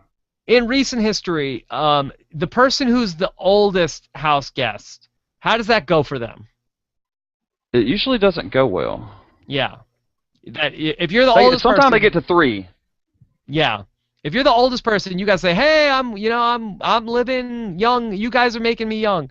Even 43 is not super old or anything like that, but it's a big age gap. It feels like. Sometimes the old people get thrown in early because people think that no one will evict them, and then sometimes they get booted early. But a lot of times they go pretty far in the game just because nobody fears them. Yeah, could go a number of different ways. You could see him nominated the first week. You could see people like maybe working with him. It's really all on Paul. Yeah, but I think he's got it. I think he'll be able to do something in the You game. think he'll be okay?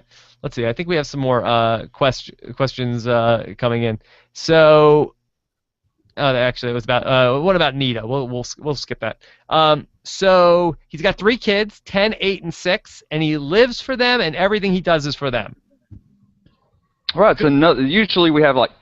Go ahead. I'm sorry. You know, Canada has a lot to say with this game. So, what do you think? Do you think that he could be sort of a sympathetic guy in the house, where almost like how Suzette won Canada's Choice and came off the block? Do you feel like Paul could be a sentimental favorite? Anytime you get someone with kids in the game, they have that ability to draw some sympathy. I'm so sure about Ika because I think she's going to be blowing the house up with drama. Boom. Yeah. But I like the motivational speaker aspect of Paul's resume here. All right, Paul. What do you think, Brian? Give me a prediction. I'm just going to say he's third out. Third out. Yeah, I'm about in the same ballpark. I think he's probably out right before the jury. I'll say. Well, no, I'm talking about third. Oh, third place. Like the last boot before final two. Yes. Well, then you're higher on Paul than I am. Yeah, but I don't have to move much to get him bumped down way low. Okay. So we'll see. I feel like I'm interested to see how Paul is going to do this season, but I'm not super high on Paul. Okay. I'm a little bit higher than that, but you're a little bit higher. All right. So let's go to. As always. All right. How about let's talk about somebody who is sure to be an interesting character this season. It's Rochelle. Rochelle? It's Rochelle. That's how you pronounce that. It's not Rachel. I pronounce Rachel. We'll see. I'm gonna go with Rochelle until somebody else tells me not. Rochelle Diamond. Is she gonna be a diamond in the rough? She's only 20. She's a student. And describe yourself in 3 words. She's loud, talkative, and funny.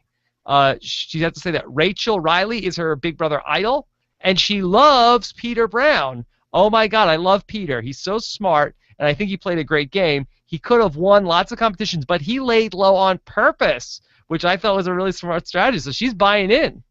Yeah, she likes her some Peter Brown. And there's another Rachel Riley fan in the house, and we know how Rachel Riley fans kind of flock together, so that might be a possible alliance right there. Yes. Now, is Rochelle a candidate for the showmance here? Yes, right. There you go. All right, here we go. We're in business here with Rochelle.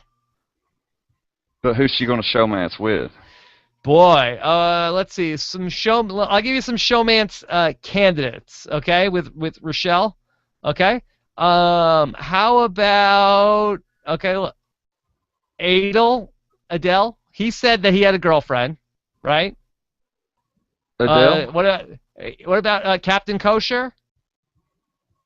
Well, yeah, actually, Captain Kosher. We switched the picture with the real person. Yeah, let's go. Maybe that's a possibility. Yeah, Andrew and Rochelle. I think that's a maybe a 1 in 3 shot. What about? And they have regional connection as well, Rob. Okay, yeah, Brian. What I need you to do is I need you to have a map of Canada behind you, and then I need you to have pins in the map for all of the house guests. Okay. Do you want me to get on it right now? Can we do that? If I buy you a map of Canada, can you get that behind you and give us the have pictures of the house guests so we can see the visualization? You don't have to buy me things to get me to work, Rob. I'll go get me a map. No, I want to buy you a map of Canada. Would that be good? And then you'll be like, I've got all the work done already. Good. All right. Tell us a little bit about the regional research you've done. Okay. Well, out of Alberta, you got Adele, Rochelle, Andrew, and Heather. Okay. We haven't talked about Heather, and that's West Coast. We go to the other West Coast, British Columbia. Sarah has a connection. I mean, she's currently living in British Columbia in Neta. So those are all your West Coast people. And then you got your East Coast out of Quebec. You got Sabrina and Kenny. Newfoundland is John, and Kenny has the connection there too, but it's securely in the East Coast. And then kind of if you put Ontario as East Center, that's Ika. Sarah has the connection there too. Paul, and Nick, and Arlie, and then you got Kyle from Nova Scotia, Yeah. and that's Okay. all East Coast people. Okay. So, that's what the Canada map looks like according to Brian Lynch. Okay. So let's see. And I think the reason it's so important is just because it seems like their region has something to do with how Canadians interact. It was a big deal last season with the East Coast versus the West Coast. Right. It seemed kind of like the game kind of went along normal lines, and then boom, all of a sudden everything split into East versus West. Yeah. So we'll see if that's a factor again this season. Okay. Give me a prediction on Rochelle. Oh well, I mean, she could go far, right? She gets in the right showmance. She could go, especially if it's somebody that's got a bigger potential, as it's danger to people. How attractive is Rochelle? I feel like these pictures. I need a second picture with these people. Well, you know, she's very attractive. I guess she's hot. Hot. But Is she cute or hot? There's a difference. no, she's hot. Hot. Okay. Yeah, she's smoking hot. Need a second picture. It's a Well, good you'll dress. I'll get you some good feed pictures, Rob. Give me You'll some enjoy 'em. feed. I need some feed pictures, and maybe we need a Google search on her. Rochelle Diamond. Rachel Diamond. Let me see. Well, yeah, I mean, obviously she has the last name of Diamond because she's high quality. Yeah. Is that her real name? I don't know. What about Kenny Brain? Is that his real name? I guess they have to be real names. Yeah. They wouldn't lie to us, would they, Rob? Yeah. They don't let you do a stage name on Big Brother. Unless you're Topaz. Yeah. Okay. I'm not finding a lot of Rochelle Diamond pictures in my Google search. So maybe if anybody finds anything that's interesting, let me know. She doesn't Rob really at have robaswebsite.com. She doesn't really have a strategy going into the house, other than trying to tone herself down, which I find a lot of times when people say that they need to tone themselves down, they don't. Yeah. What's the prediction on her? I want to say she gets in a showmance and ends up deep in the game. Deep in with Rochelle. Deep in. I say she gets in the showmance and then she's out in Eliza's spot. You know, I thought about that for a second. I was like, well, you know, you can get in a showmance like Liza and get booted out with your guy. So, I mean, you got to worry about these double evictions when it comes to showmancing. I mean, that's your big issue. Showmances were huge in Big Brother Canada 1. Oh, yeah. Well, they had like 4 right off bat, and then there was all this effort at revisionism to say, oh, well, this wasn't a showmance, or this was a snugglemance, or whatever. I can't imagine we have nearly as many showmances this season. I mean, we could, except they'll just call them different things. Want to be a snuggle, want to be a cuddle, mance. And yeah. This just in. Rod Jeremy in the charm says, oh, there's a picture on Google in a not so good angle. Okay, so we'll keep you updated on Rochelle and what the Google image search brings up. But at this hour, we have one photo on Google that's not a good angle. Yeah, but I'm going to work on getting some better angle pictures about this time next week. You work on the angles. So does the Big Brother live feed start on Wednesday night? Yeah, I'm assuming. I mean, actually, if they might do it like U.S. where after the West Coast viewing, then it'll probably start. I think that's what happened last year. Okay, there you go. So let's go into now. How about Sabrina Abate? Sabrina's interesting. Yeah. She is a hairdresser from Montreal. She's 25. She's fun, big-hearted, and big-mouth. Seems like she's going to be a personality. Right. I think that what I gravitated towards in her bio was that she wanted to get to people through their stomachs. She wants to cook for people and win them over. And it just kind of brought me right back to June. You know, June, she said she ruled the kitchen, she ruled the house. Is Sabrina going to be able to pull that off? I don't think so, because June had total control. Yeah, well, I don't know if she's going to be another June, but that's always a good strategy. The cook, you get to people like you because you make them food. You're in the kitchen all the time. You get to hear everything. That's a good strategy in the Big Brother house. Yeah. She also likes Evil Dick and Yeah. somebody else. Who is it? Oh, I love Evil Dick, but he's not my idol Okay, well, because he that's will good. make you want to kill yourself. That's right. That's right. Now you have to be a good cook and not just at turkey burgers for the cooking strategy to work. Yeah, they have to feel like their lives are be ruined if they send you out of the house. Yeah, they say, "Oh, Sabrina, this was so good. Thank you." That Uh, was that was the thing about watching Big Brother 4. People, I hate June, but she can cook. yeah, and They wouldn't also vote her out. here's another thing you can't do in the Big Brother house. Be um, like if somebody says, "Oh, you want me to wash that dish?" Like, no, no, no, no, I got it. You can't be then throw it in people's faces like I did all the dishes today. Like you just gotta do it, and then don't throw it in people's faces that you did everything. Oh, there's going to be a lot of drama like that. There always is, and I don't understand why people can't just let that stuff go. If it bothers you that much, just do it yourself. Yeah, playing the game to win some money and some Right. furniture. That's right. Okay. She's gonna miss her dogs. She's not gonna miss shoveling. So I feel like she should be fun. Okay, she's an Italian housewife. And no showmances for Sabrina, we wouldn't think. But she's gonna cook. She's gonna be fun, hopefully in the diary room.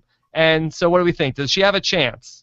I don't know that she might end up with a showmance. She said in her bio that she would have showmanced with Peter. Whoa! Even though she's married, or maybe is she? Or maybe is she a quote unquote Italian housewife? I don't know. Her main issues is her injury. She says she's got a bad knee and would have an endurance. She has concerns with endurance comps. Yeah. Oh wait, hold on. Have we ever had anybody coming into the game with pre-existing injuries? This is. I feel like we need an injury report. Oh yeah, some people are pre-existing walking injuries. I mean that's what they are. Yeah. Okay. Well, I don't like that she's coming in with an injury. I don't Well, know. I mean, it's not something that just happened though. She says she has a bad knee, which, Yeah. well, I mean, that could mean it's just happened, right? Yeah. I feel like she's gonna be around. She's gonna be likable. She'll be around for the jury. But I think she's. I feel like top six is her ceiling. Yeah, I don't. I mean, I don't. Obviously, she wouldn't showmance with Peter, but she said it, so she's going to be telling us stuff, kind of tongue in cheek. That might be something to watch in the diary rooms. Yeah. Okay. One last person before we get to the final HG. Here is Sarah. And Sarah's 32. She's from Osgood, Ontario. She's a mortgage broker. She's fun, outgoing, and kind. And if she could be anybody, she would be Big Jeff Schroeder because he's delicious and hilarious and because he seems like a genuinely nice guy. There you go. Right, and in her that wasn't a convincing right, Brian. in her video, she said, "I don't get along with bitches or bullies," and she said Bitch. it with way more attitude than I just did. All right, Brian, I want to ask you a question here about Sarah, and I want you to be honest with me, okay? Oh, always. Okay. Why is Sarah on the show? Um, she's another mother. Maybe they wanted more mothers in, and More mothers? possibly. I mean, I just feel like we got mother overload. A little overload. I'm not seeing it. I don't know why she's here. Why is she here? Okay, let me tell you why she's here. I don't know why she's here, Rob. Yeah, because she doesn't She's seem a prankster. She's a prankster. a That's it. prankster. Like, what kind Yeah. of pranks does she do? She was talking about having just being a fun personality and doing pranks. Boy, she won't even tell you what kind of pranks she's gonna do. I'm trying to look for it, Rob. I wrote it down. I kind of summarized what she was saying, so Okay. maybe that came out of the video. Yeah. Somebody in the comments says, somebody named Mike says, coolest person to hang out with ever. You're gonna rock it, Sarah. Okay, so if she's the coolest person to hang out with ever, Keith Dixon is saying she has a rap video. All right, so wait, hold on. Things are getting better for Sarah. I wasn't seeing it, but maybe she's got a crazy personality. I've got this comment here. It says, "I'm really sneaky and I like to scare people. I like to hide in places and pop out at them. When my sister stays with me, I will play pranks like hiding in the bed disguised by my pillows, and wait for her to lie down and get completely comfortable, and then jump out on her." Yeah. Okay. Here, let me try something. I'm gonna try to. Let's see. Could we try to look at our? You want to look at the rap video? Can you see what I'm seeing on the screen? Me? Yeah. Can you see anything yet? No, actually, no. Let's not play around with that. Nah. We have all season left to listen to her rap video. If it's anything like Bryce's, I I'm a have seen freak. it. Yeah, is it good? It's like it's the mortgage rap. Yeah. Okay. All right. So the mortgage rap. Right. What does that mean? Is she a mortgage broker? And what does That's she the girl? say? What does she say in the rap? This is basically a shout out to all the gangsters trying to get them hooked up with a new mortgage refinancing, and then it's a bunch of rhymes, and I think the last line is "Boom, you're approved." It rhymed up. It was cute. Is she a YouTube star? Does Nick Yuhas owe her a visit? That video was on YouTube, yeah, and it was under her name, so Okay. All right. So maybe next season he's gonna right. pop in. Let's see. Let's see if we have any other questions about. People are excited about the map of Canada idea, Brian. This is from Silver Scorpio. It's pumped up. Yeah, we'll do it. I'll get on Amazon right after this and get me a map. There we go. All right. So what do we think of Sarah? If she's gonna be a prankster, I feel like pranks could go either way, because I know another guy who was in the Big Brother house that thought that doing pranks was a good idea, and I don't need to tell you how this worked out. Who are you talking about? I'll tell you who I'm Jeremy? talking about. No, I'm talking about a guy who was a big prankster in the original Captain Kosher. Oh, okay. Well, it didn't work People out did for Andrew, no. but last year the pranksters of the house were Judd and Andy, Yeah, for my opinion. So, and they did pretty well. party darty. Okay, so I feel like Sarah is. I think she's out before the merge, the jury. Yeah, I feel like she could get in there, but I'm kind of there with you. Okay. All right. Now this is the very interesting question, the $100,000 question. Let's talk about this, Brian. It's been teased a lot. There is a 15th house guest. We don't know anything about who the final HG is. People are tweeting about final HG, but to my knowledge, there's been no reliable information of who the final HG is. Oh, by the way, let me just one last thing about Sarah. Sarah from Hamster Watch says Sarah is a character, Goonie stuff on her YouTube, goofing with her friends and kids. So Hamster Watch is in on Sarah. All right, so I'll bump Sarah up to making the jury then. Yeah, possibly. I mean, I don't really know what to think about her. Okay, but let's talk about final HG. Okay, Brian, you said that you wanted to talk about that how I made the silhouette for final HG a babe. Right. Well, obviously the mystery house guest is hot, right? Well, So we get a nice silhouette here. yeah, according to this silhouette. Now, hold on. Now, do we have 7? Is it 7 men and 7 women? Is the playing field even? Yeah, we got 14.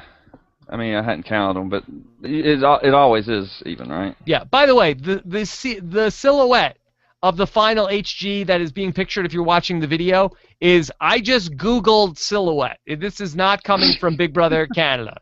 So we don't know who the final HG is, but I just decided to do I thought it would be fun to have a woman silhouette.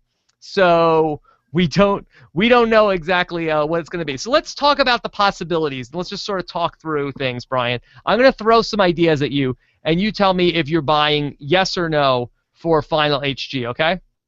Got it. Shoot. Okay, final HG. Is it a Big Brother Canada 1 player? Could that be the final HG? No. Okay. Because, Why not? You know, we walk backwards. We're like, you know, the cast reveal has come out. Anyone tweeting from now on is eliminated. Of course, they could have people tweeting for somebody. but I don't take that into account. We've accounted for like everybody. Okay. So do you feel like if they did bring back anybody from season one, do you think there's anybody that you could see it even possibly being? Is it true If Tom is coming back into the house? No, Tom's not. Um, Tom, if anybody was going to come back in the house, I would say it would be Gary, just for ratings. Okay. I think But Gary's Gary's on the this ratings on the guy. sideshow. They're already making a big deal. Yeah, but he was AWOL for like a day and a half, and everyone thought, well, if he's going to be on the side show, why isn't he promoting it? Interesting. But Okay. he's come back and talk to us, so it's not him. Question number 2. Could this be the final HG? Could the final HG be a relative of one of the Big Brother Canada 1 contestants, a la Alyssa Riley? Um, it can't be Alyssa. It's not Alyssa, but you can't. It's very hard to track down all the siblings. Um, I don't think I saw that Emmett's brother had tweeted anything recently, so I wasn't able to eliminate him. But everybody else that people thought, like Pete or Tanis, they've all shown up and are accounted for. Right. But would that even be like anything? Would we care if it was like, oh wait, here's Emmett's brother. He's the 15th house guest. Right. What's the point in hiding that, Yeah. Okay. So I agree. I don't think it's that. All right. How about this, Brian? Could this be a U.S. Big Brother contestant? Could that be the final HG? Well, yes, it could be, but I mean, I don't know how you could find that out. That's always a possibility, I guess. And they like to do things kind of like UK version anyway, and then UK they'll drag whoever from all over the world. Okay. Could it be Hayden Moss? Could Hayden Moss be the final HG? Um, I haven't heard from Hayden Moss in forever. Me But neither. I'm not really stalking Hayden Moss. Yeah. So I would just say no. It's not Hayden. He would be a good I would final HG because he could bring in the Survivor and the Big Brother audience. Right. I kind of like. Well, is there even an answer to this question? Are they asking a question in a weird way that we can't get to? If there is an answer to the question, would the answer give away the twist or something? What we're hearing is that it might have something to do with the. Well, you cut out for a second there. The twist might have something to do with what? Canada. Okay, let me go back just a little bit. They had an super secret filming of part of the premiere episode last night, so I hear. I cannot confirm this. They kind of told them a bunch of information. They said a lot of the guesses about who the mystery house guests were false, and they said that Canada would have some influence over the first twist, and it's all kind of riddles. But I'm thinking, well, could this be something like a public thing, right? Where the public's voting in some way. You think the final HG could be revealed as sort of a like America's choice of vote somebody in on the first night of it's almost like on Opposite Worlds what they did this season? Right, just like Opposite Worlds. Or it could be something like BB3 where they're shown different people and they get to choose. Interesting. But why would we be know. tweeting about final HG? That doesn't seem like that would make sense. Well, I mean, I don't know. If it's final HG, it almost feels like that's going to be it's going to be something interesting. Could it be a celebrity? Yes, it could be somebody famous just out of the blue. But I don't know, Rob. You're going to have to help me. That's why I'm here. I need some assistance with this one. Yeah, that would be interesting to have a celebrity go into the house. We've seen it on Survivor more than we've seen it on Big Brother, other than like the UK whatever. I guess the closest celebrity that we had was from Big Brother 14. When we had what's her name? The first girl who got eliminated on Big Brother 14 from Playboy. Cara Monaco. Cara Monaco, right. I guess that was the closest we've had to a celebrity. Yeah, I mean, that don't speak well for celebrities, does it? Yeah. Diane wants to know, could it be Justin Bieber? Could Justin Bieber be the 15th house guest? No. It can't. Big Brother, it can't be Justin Bieber. Wouldn't it be good if it was, though? Oh, yeah, because he'd probably cry. Oh, yeah, he would be, like, evicted on the first night if it was Bieber. Yeah, he would throw eggs at everybody. Yeah. All right, let's see. We'd love to know if you have ideas that if who the final HG is. Could be This is Shatner.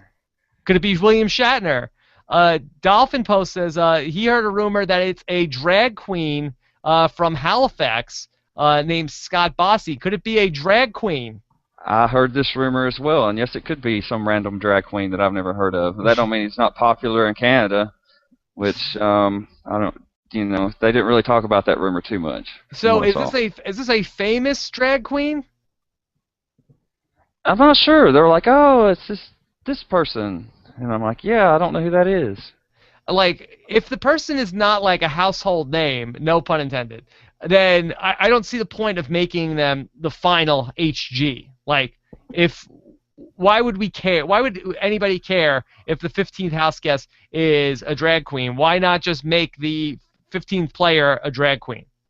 Yeah, and I'll add, the first person that told me about this said that they had a friend that was at their house when the Big Brother people were there recording the stuff. So boy, there's a lot of like I know a person who knows a person rumors around this Big Brother Canada. no, yeah, well, it's just like it's ridiculous. There's so much more fun and games and joking about things going into this than I'm used to. Yeah. Could the 15th house guest be sort of like a Canada's player, almost like an Eric Stein who is going to be going into the house and playing for Canada? I mean, do they even have to put somebody in the house for that, though? I mean, they could just put a goat or a mechanical clowny. Yeah, but the mechanical clown like can't vote and stuff, like and can't play in the competitions. Yeah. Eric voted, but he did play in competitions too. So Yeah. I don't know. I mean, yeah, they could do it. Alec Bill came at me and was like, "Yeah, we don't do stupid rip-off of Americans." So Really? he don't think so. Okay. All right. Well, I'm very interested. Is there any other possibilities that we haven't talked about for a final HG? I think we've covered the possible siblings, the drag queens, the random goat controlled by the public. I mean, I have no idea, Rob. They've kept it a secret. They ushered people out of this secret taping before any of that was discussed. So I think we're kind of in the dark here. Okay. This is from Seema. She says, plot twist that the final HG is Brian. Brian, are you the final HG? No, I'm not the final house guest. Okay. All right. I don't have a green card. So we'll see. This is going to be very interesting to see exactly how this plays out, who the final HG is. We will see. It'll be a very fun season. Looking forward to the Big Brother Canada.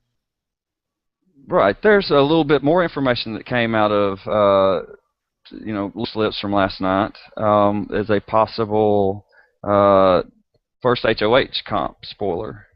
Okay. All right. Hold your hands over your ears if you don't want to hear what the first HOH comp. There wouldn't be a is. winner. There wouldn't be a winner. There would just the kind of comp. Okay. Do you want to hear it? I want to hear me say it. Okay.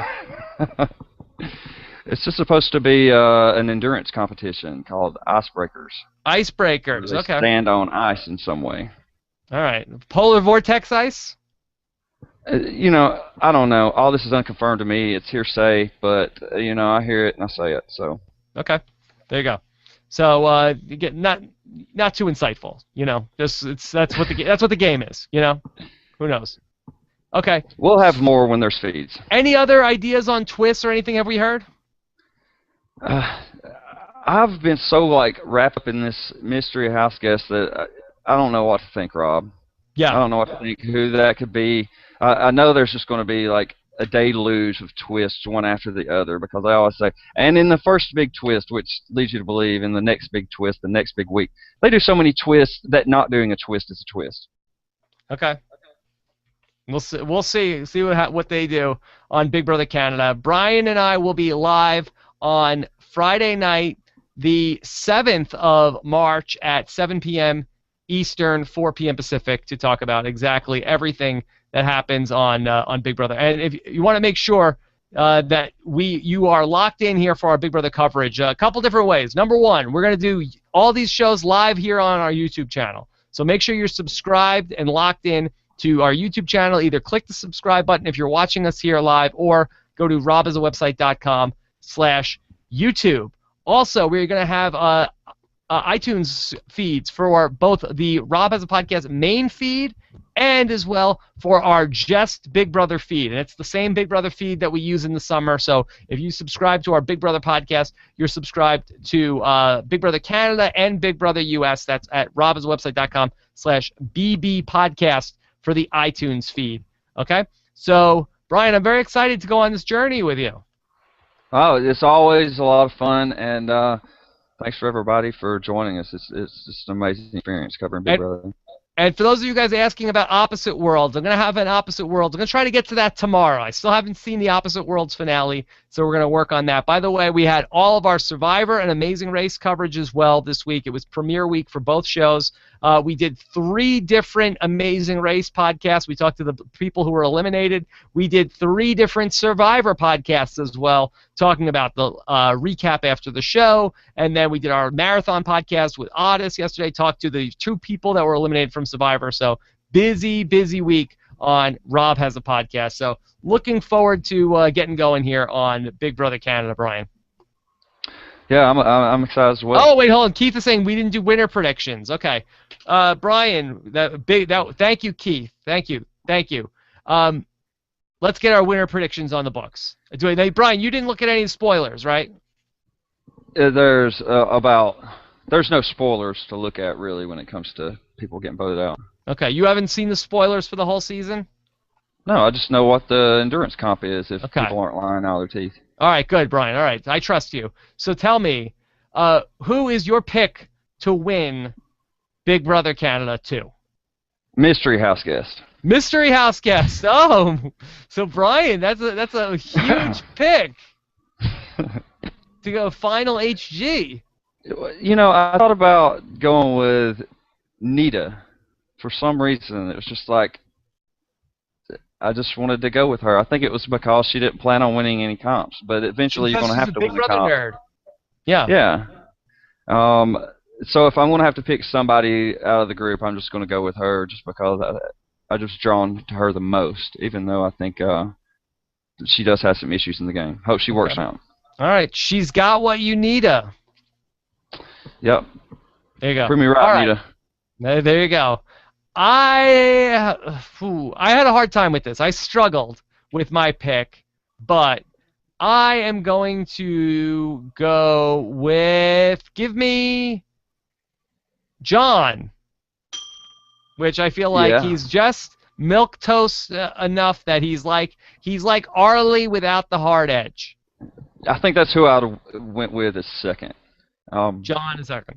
I'm trying to think if I had to pick from the girls. John's my real pick, but I have to say if I had to pick from the women in the house, boy, this was tough. I guess if I was gonna pick one of the girls, I think I would have gone with Heather, but I don't feel good about it. I thought you'd have went with Riki. No, I didn't really like her. I thought she was just a floater. Well, where do you think Nita's at then? I mean, am I being completely stupid here?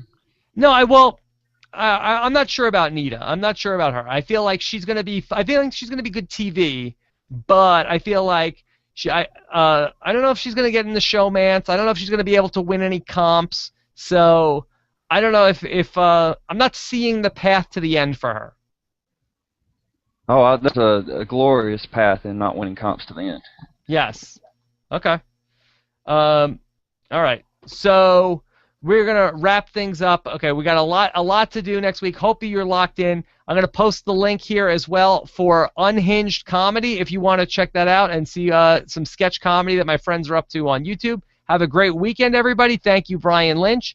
Thank you to Jessica Frey as well for pulling those questions. And by the way, happening right now on Post Show Recaps, which is my scripted TV podcast site. We're doing a roundtable podcast right now, a tribute to Harold Ramis and the movies that he did. So you can check that out live on postshowrecaps.com as well. Have a great night, everybody. We'll talk to you again soon.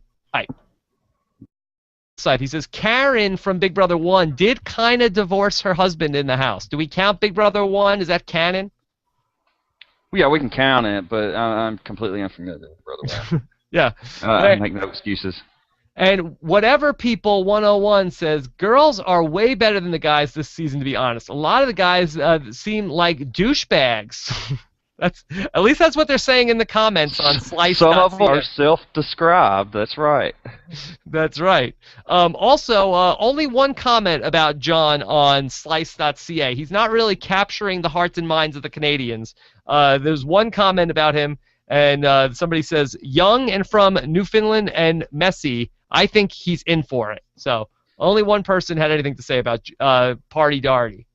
I liked what he said about, I don't know, like he wanted to line with a strong male. I mean, I'm already thinking he wants to put himself behind somebody, and then he wants that male to have a showmance. So that's just putting another somebody in between you and these other people that you have as targets. And plus he wants to bring in a third, like a brain of some sort. So he's kind of like saying that he's not the brain here. I think he's going to be under the radar. I feel good about him. I think he could be the Dan Giesling Big Brother 10 version. And not the guy hosting the funeral or anything like that. Like he's not going to be just seen as super sneaky or anything like that. I feel like he could team up with somebody like a Memphis or somebody who's like going to be the bigger target, and people aren't going to worry about this guy. So what's the difference between John and Arlie in which you think Arlie is super sneaky and John's not? Because Arlie is telling us in his bio that he's dishonest and conniving, and John isn't telling us any of those things. Yeah, John says he's fun, and that's his social game. He just wants to be the fun guy. I feel like Arlie can't wait to show us what a good player he is, and I feel like John isn't thinking about this experience in that way. Yeah, he's going to have a lot of fun. Yeah, I think so. And I feel like in the Big Brother game, it's such a marathon. Just don't give people, like the secret to success on Big Brother, don't give people a reason to vote you out. That's the secret to longevity in this game. Don't give anybody a reason. And I don't think he's going to give us a reason. He's not going to be a douche. He's not going to be, yes, he's a little messy, but he's not going to be a threat. You don't look at him and say, oh, he's so smart or he's so, we have to get him out. I think he's the guy who, if you get him out, you feel like you wasted your HOH. Right, so maybe a coaster / floater that needs to But I feel like he's the land the jump. I feel like that he's the floater that you think is a floater, but then he's going to make a move or two towards the end. Yeah, so I call it like coaster. Yeah. I refer to it as coaster, where you're kind of like just coasting along, not really floating. You're just not in danger, and then at any time you can strike. Yeah. So I feel good about John. Yeah, me too. Okay. All right. So let's go to our next house guest, and this is Kenny. Let's talk about Kenny with the beard. And now this season is much like on Survivor. We have the brains are in the house. It's Kenny Brain.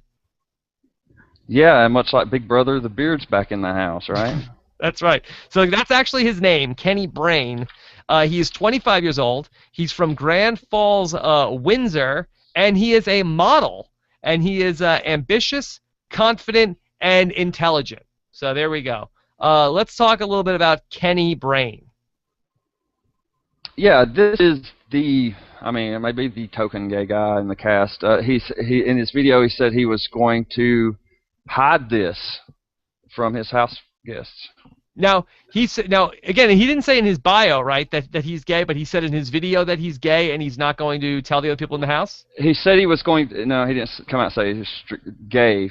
He said that he was going to hide his sexuality. I think he may have danced around the word, but that's what he was saying.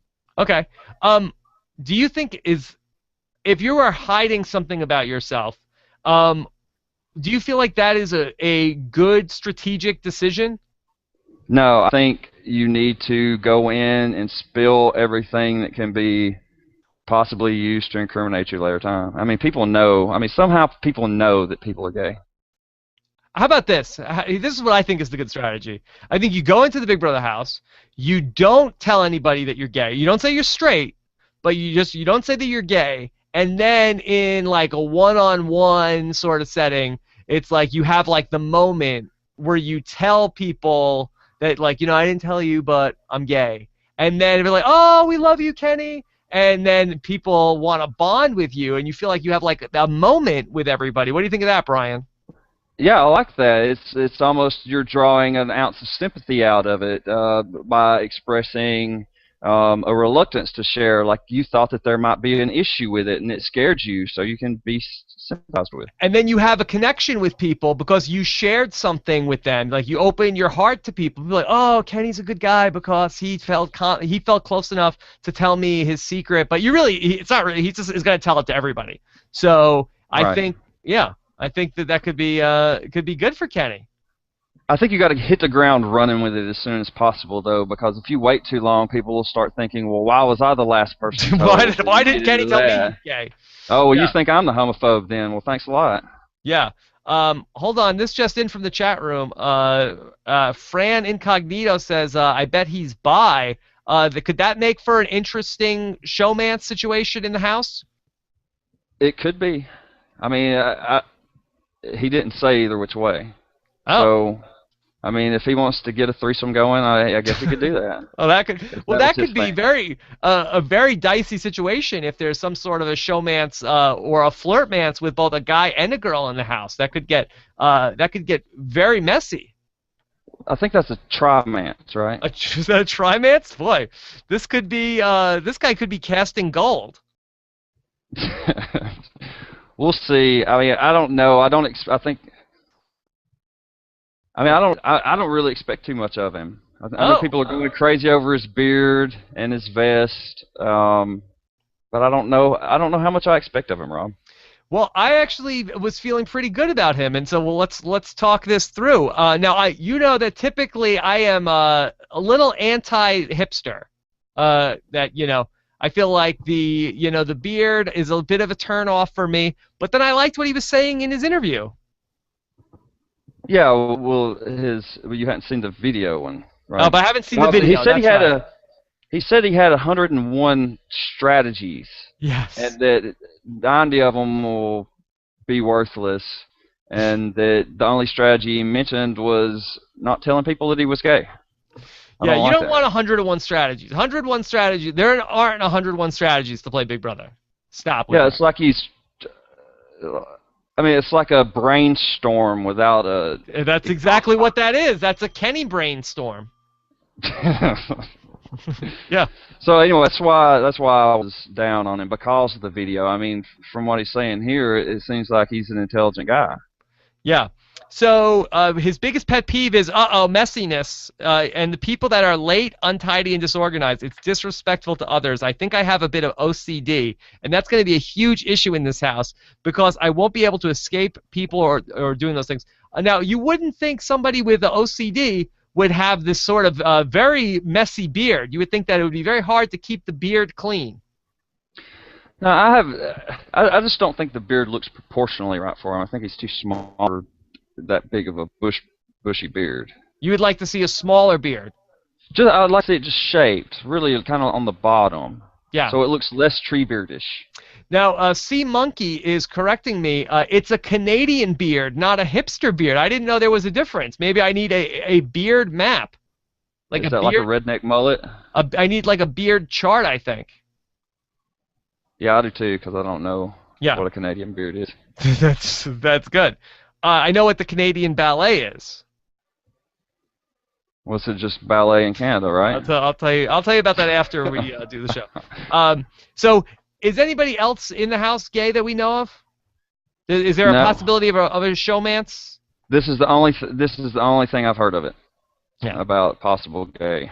All right. Well, that'll have to come in a future Big Brother season. Down the line. It'll happen. It'll happen eventually. All right. So here's from Toko Fool wants to know, Rob or Brian, do you think that Kenny had a beard before he came into the house, or does he have it just so he can stand out more for the viewers? Will the Canadian viewers respect the beard? Yeah. I mean, you ain't gonna like not liking someone because of their big long beard is like not liking someone for their skin color. Yeah. It's So, just stupid. well, I don't want to be a beardist. No, don't be a beardist. Yeah. If the beard gets too close to you and starts shaking stuff off on you, then you can have an issue with it. Yeah. Chris Berger says, I'm a bearded Canadian, not even close to a hipster. So, that could just be an LA thing. Sometimes I see the guys in LA where they're walking around with like a big beard, and it's not even that cold. No, I mean, hipster. I don't even know what a hipster is, Rob. No, they've got a big beard and they've got a handlebar mustache, and they have it because it's ironic. Oh, okay. Yeah. Color All right. me informed. Yes. So, C Monkey also says he's a beard model.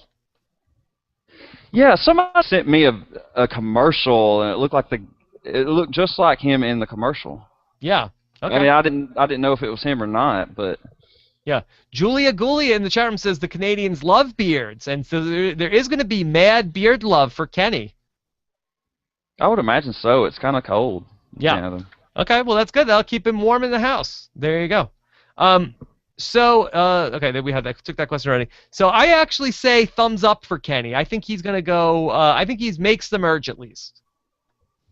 Makes the merge. Yes. Yeah. We'll merge it. Merge. Okay. So I don't know. I'm going to say he's out before jury, Rob. Out before the jury. Why? Yeah. Why would they want him out so early?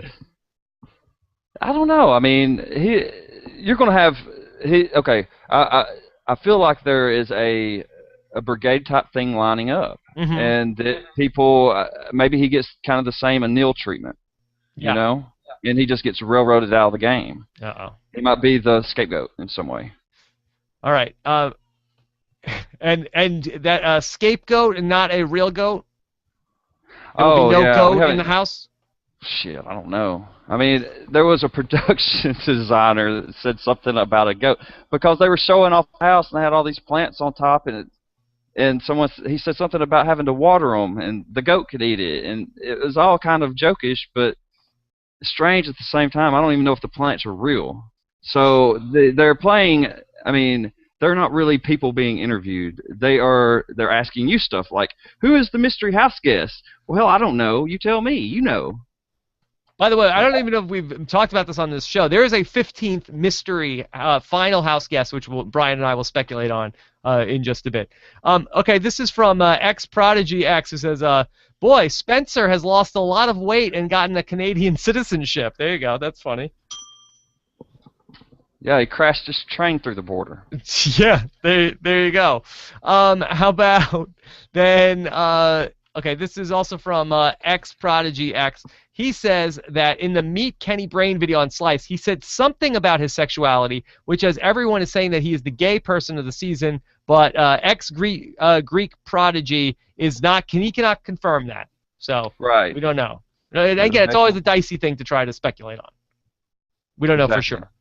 Hotwired 1954 says Kenny didn't say he was gay at all. I think he could be a virgin. Oh, Brian, this would be huge development. Is Kenny a virgin? And is that what he's talking about by his sexuality? Well, if you say you're going to keep your sexuality a secret, are you saying I'm going to keep secret the fact that I'm a virgin? I mean, I don't make that connection. But I mean, it's possible. Like they said, he didn't say exactly what it was, so you can't really confirm it. Could the secret be that he is a gay virgin? Anything's possible, Rob. He's gay. That he's gay, but he's never had sex with a man. Lots of people are gay that's never had sex with a man. I feel like that should be a T-shirt. let's get Eric Reichenbach on that one. Okay, so let's do another person here. Okay, this should be good. It is Kyle. Oh my God, Kyle doesn't even fit in the box. He's 24. He's from Porters Lake, Nova Scotia, and his occupation is, get this, personal training and picking up the ladies downtown. It might as well be an occupation. Now, is he literally picking up the ladies? Well, I mean, he's Jack, so he could physically do that. This is the guy that's like the time release capsule of douchebaggery. Yes. And if you think that's out of bounds, that's what this guy says. He says he's going to slowly release the douche. Oh boy. um, And he's pro brigade as well, so our makeshift brigade could end up being douchey in quality. He loves the brigade. He says that the Big Brother US 12 cast is cool. Enzo is funny. Brittany is a fireball, hot as hell, which we don't typically hear Brittany described as hot as hell. Rachel's laugh echoes around the world, and it's god awful. It was a clutch cast for sure. He says, ultimately, I'm going to say that the brigade, Enzo, Matt, Lane, and Hayden, had the best strategy. Final four to the end. Not exactly how that turned out, though. No. Another thing he says, too, is he would have taken Gary over Peter to the finals because he was dead honest and played himself the whole time. Not true. Gary lied to everybody when he came back from the jury. Right, well, I mean, look, you don't argue with Kyle, Brian. When Kyle says that Gary played an honest game, Gary played an honest game. What's he going to do, douchebag press me? That's right. That's right. You guys have some funny comments so far. Jessica Frey is using hashtag release the douche already on Twitter. Jeff Strong says Kyle is picking up STDs at the bar. There you go. Let's see. He's going to take crabs into that house. Yeah, Julia Gulia says, don't release the douche. So we're going to have a lot of fun talking about Kyle this season. Coming to you live from my apartment, it's Rob Has a Podcast. And now, here's the guy who may or may not be your final house guest, Rob Sesternino. Hello, everybody, and welcome back to our live Big Brother Canada 2 preview show. Very excited for Big Brother Canada to be back. Last year, we sort of said, let's stick a toe in the water. We don't know what this was. And then it turned out to be great. We covered Big Brother Canada all season. We got to talk to just about almost everybody that played in the game over the course of the way, at least the people that made it halfway. And then we talked with Peter and Alec. So we talked to a lot of the house guests. We're going to do the same thing all season long. And here is our Big Brother insider, our chief Big Brother correspondent here on Rob Has a Podcast. Here is Brian Lynch. Brian, how are you? I am great. That's a flattering introduction. Thank you, Rob. Brian, it would not be Big Brother season without you. I don't think I could do any season without Big Brother. Yeah. Well, good. Well, Brian, it's great to have you back, and we're going to have a very fun ride here with Big Brother Canada, and then that's going to take us pretty close to Big Brother regular. Yeah, it will. And then we got Survivor mixed in there as well. So, and Amazing Race. It's fun times. Yeah, basically, yeah, it's going to be craziness now, basically with like 6 weeks off from now until Christmas, pretty much. That's basically the Big Brother Survivor schedule. That's right. You pumped up? Pumped up. I'm excited. This is what we do. We're going to talk Big Brother. Let's do this. Talk about Big Brother Canada. So we are live here on a Friday afternoon. Big Brother Canada is going to premiere on Wednesday night. I believe it's May 5th. Is that the right date, Brian? March 5th. Oh, sorry, March 5th. March 5th. Sorry about that. Sorry. Not enough coffee yet, or too much coffee today. So March 5th is going to be the Big Brother Canada 2 premiere. We will be live with our first Big Brother Canada show on Friday of next week. So this is going to be the time slot that we're going to land in for one of our 2 Big Brother Canada shows during the week. It's going to be Fridays at 7 p.m. Eastern, 4 p.m. Pacific, and then I think Tuesday is going to be the second day, and Brian and I still need to work out a time. But what we're going to try to do is we're going to cover the show, and then we're also going to try to get you interviews with the house guests as they come out. We'll try to get the house guests here with you guys live on the interview. So our chat room is going here on robhasawebsite.com. Jessica Frey is behind the scenes. She's looking at your questions from the chat room and taking your questions from Twitter with the RHAP hashtag. And then, of course, you can post your questions here on the YouTube video on our channel, which is at robhasawebsite.com/YouTube. And of course, the audio of these podcasts are available on iTunes and via RSS. You can just go to robhasawebsite.com and click the post for what we're going to do, and I have the link here for our Big Brother only feed and for our all shows. And if you have not seen any other Rob as a Podcast shows, typically we cover Survivor, Big Brother, Amazing Race, so the big three of reality TV, all these strategic competition shows we are going to be focusing our attention on. So very excited to get started here, Brian, with Big Brother Canada 2. Oh yeah, I'm excited as well. Are you pumped up? All right, so I'm pumped up. Here's what we have to work with. A little bit less than we typically have for a U.S. Big Brother season. So we have basically bios of the 14 characters or the 14 personalities that are going to be in the house this season. We don't have any video to work with, unfortunately. We do have 6 videos that Slice is putting out incrementally over this last week. Now, have you seen them? I haven't seen any of the videos. I have seen 6 of the videos. Oh, good. So you will have some more inside info than I will in this podcast, as per usual. Such wonders as tongue-mounted toothbrushes. What kind of toothbrushes? A tongue-mounted toothbrush. A tongue-mounted toothbrush. How does that work? I don't know. Adele didn't really get into that. He's an inventor, and his big invention is the tongue-mounted toothbrush. All right, well, say no more, Brian. Let's jump right into it. Okay, you brought up, here we go, that we're going to, set the rain on fire here. Let's talk about Adele. Right, well, he's a 27-year-old Muslim from Edmonton. Yes. And he's got brigadish tendencies, if I can even say that correctly. Yes. So here we go. Adele, the 27-year-old from Edmonton, Alberta, and he is a welder and an inventor.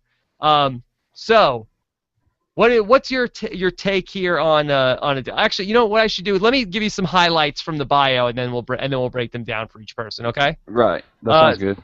So Adele, he is the 2 people from Big Brother previous that he most feels a connection to are Tom and Tala. That's a pretty odd twosome. Yeah, but I think he suggested that it was a regional connection, that he felt like that they represented Edmonton well. Yeah. Okay, so is there any uniting trait that people from Edmonton have? I don't know. The whole Big Brother Canada thing is a lot more regional than U.S., so I don't know. I mean, what do you think about this guy? I don't think too highly of Adele's chances in the game. He describes himself as being aggressive. He says he can't read or spell. I feel like typically aggressive is not a good trait to have in the Big Brother Canada house. What do you think of Adele? Yeah, I agree about his aggressive nature. And there was a question, and they asked everyone the question about would you rather take Peter or Gary to the finals and why. And I mean, at first glance, that question don't mean much because the way they answer the who doesn't really matter. It's about the why. And he would take Peter because he thinks he could beat him. So I think that's a positive point about Adele, that he thinks he would take the person he felt like he could beat. Yeah, and the reason why they ask about why Peter or Gary, that Peter and Gary are going to be hosting a sideshow. And Brian, can you tell us exactly what the sideshow is for Big Brother? That show's going to be with Gary, Peter, and Arissa, and it's going to air after the Thursday night eviction. So it's kind of like bits on the side is what I would compare it to from the UK version. Now, is that on TV or that's on slice.ca? Whoa, wow. Since I can watch neither, I didn't research that. But I'm guessing it's going to be on the Slice channel. But I mean, someone may correct me on that because I don't know for sure. Yeah, maybe we can get Peter Brown to confirm that or not. Do we have permission to make a lot of Adele the singer jokes about Adele in the house this season? I don't see why not. Okay. Sure. All right, so we'll see if Adele is rolling in the deep this season. Yeah, he'll be rolling in it deep. He'll be rolling in the deep. No, I don't feel good about this guy. I think he's going to be not. He will not make the jury. Is my prediction. I don't. Oh, well, I think one thing he said in his video was that he is coming straight out of the gate and going to win the first HOH. Oh, well, that's not good. No, that's Yeah. very aggressive. That's very I mean, aggressive. This guy is like the new Tom. well, I mean, he likes Tom. He likes So, Tom. Yeah. yeah. He didn't even couch about being like Tom and say, but I'm not going to play like Tom. You know? Over. If you wanted to ask this question, is his performance going to be under over Tom's? Over or under Tom? I think that's a good question. Let's see. I would say he will be. Ooh. I'm going to go out on a limb. I'm going to say under Tom. Yeah, I think Tom made it a decent ways with his alliance. I don't know that Adele can keep his together that long. Well, who was? I think Tom was what? He was the fourth person out, Yeah, right? It was. right. Yeah. So who was? What was the girl that was voted out? That was first. What was her name? Kat. That was Cat E. Kat. Yeah. Kat, and then it was what? Was Danielle. it Danielle, then Anil, and then Tom? Danielle, Anil. Oh, wow. I feel like it was it Anil first or Anil and then Danielle and then Tom? Anil went first. Yeah. Anil went before Tom did, yeah. Brian, if this was the It was last, the first double eviction that Tom left with Liza. yeah, if this was the last veto ceremony, we would be screwed right now. Yes. But, you know, we are working with less material than usual. Brian, any updates? Who is Tom from Big Brother dating now? Do we know this? Oh, wow. I having a reaction to that question, Rob. You want to talk about some drama? Yeah, that might be too much drama to talk about. Maybe we should leave that alone. Maybe we'll save that for the Rob Has a Podcast sideshow that comes on after this. Okay. All right. Well, I really don't know what Tom's up to. Yeah, we don't know. He's a cool guy. He's a cool guy, and he meets a lot of women, a lot of Big Brother women. Yeah. So maybe that's why Adele wants to follow in his footsteps. He also says that his prized possession is the girl he wants to marry. Seems like a lot of these people are, wifed up coming into this thing. He seems like a strong family guy and strong, confident in his religion. He seems like one of those people that'll stand up on principles, which is all. Oh, that's not going to be good. I think you got to know when to bite your tongue sometimes in the game. Yeah, and he's a welder. That seems like somebody that you're sort of like working with a lot of machinery. Seems like it could make you angry welding. I wonder if the tongue-mounted toothbrush, he had to weld that thing. I don't know. He also describes himself in 3 words as the people's champ, and that seems like a douchey thing to say. The People's Champ, if you're familiar with wrestling, that'd be The Rock, right? Dwayne Johnson. And there's a whole bunch of wrestling references in season 1, so Adele may be your wrestling reference guy. That's possible, but I think if you're a grown up and you're quoting The Rock, I think that's kind of douchey. Don't make me bring the smack down. Yeah, if he's gonna give us the people's elbow or anything like that, can you smell what Adele is cooking? It doesn't matter what you think. There you go, Brian. I didn't know you were such a wrestling fan. Oh yeah. Well, I'm more closeted about that than other things.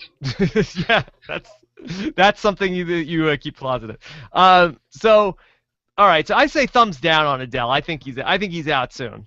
Yeah, I'm with you, Rob. By the way, the chat room is letting me know about the sideshow, and it is actually on Slice at 10 p.m. Following the show, 10 p.m. Eastern after Big Brother Canada. All right, so we say excellent. Tune in. Thumbs down on Adele, and let's see. Thumbs up on Sideshow. Yes. Okay. So All right, and we're going to take your questions and comments along the way. So if you want to send in your tweets, Jessica's going to put them up, and I'm going to be able to see your YouTube comments, and of course I see the chat room too. All right, so it's time to talk about our next Big Brother house guest. It is Andrew Gordon is our second Big Brother house guest, and Brian, what a surprise to see Andrew Gordon back in the Big Brother house. Yeah, I'm looking at two different pictures of Andrew Gordon. Apparently, what a twist to have I Andrew know. Gordon from Big Brother 12 in the Big Brother Canada 2 house. Are you surprised that they did this? I'm surprised. As soon as I looked at the picture right there, it looked like Daniel Tosh to me. I didn't realize he looked like Daniel Tosh. Wait, are you saying I have the wrong Andrew Gordon? Possibly. Okay. Oh, so it's not Captain Kosher that is in the Big Brother Canada house? No, it's not. Okay. All right. So this is the correct Andrew Gordon. Okay. Here we go. Let's talk about Andrew Gordon, and he is the 27-year-old restaurant manager from Calgary, Alberta. Correct. And he seemed to like idolize Emmett, and he's kind of a newbie, really, at the game. Yeah, he's only seen one season of Big Brother. His prized possession that he will miss is beer, hops, and Indian Pale Ales. And he has hops tattooed on his chest. That seems like kind of a lame tattoo. Well, I don't know. I mean, if someone had told me tractors, tattoos were going to be as badass as Emmett's, I might not have believed them. I guess so. That's fair. That's fair. Do you think that at some point Big Brother will call up on the phone and will make Andrew drink five ice cold glasses of beer in a row? They're more likely to give him like bottles of vodka. Whoa! Why? Because he wants beer? No, just for drama. Oh, I mean, yeah, he'll get beer, of course. I don't think they're not going to force him to binge drink. That would be probably not cool. Well, that's one of the differences in between Big Brother Canada and Big Brother US. That I think a lot of people like heard the hype about Big Brother Canada 1 and didn't get in, but are going to check out Big Brother Canada 2. They get a lot drunker on Big Brother Canada than they do on Big Brother US. I think they have to because there's not as many fights, not as much drama. I mean, I've said it before. I think Canadians are just nicer people in general. Yeah, and that's also like the biggest thing they fight about in the Big Brother Canada house is who is going to get the alcohol. And who drank it, and, you know. Right. Like in the U.S. version, it's over a bottle of wine. In Canadian version, it's vodka. Yeah, and then somebody like Gary, him and Danielle, they between the two of them pounded a bottle of vodka by themselves. Yeah, I think. So there were some people involved. I think Tal was hot on the bottle too. Yeah.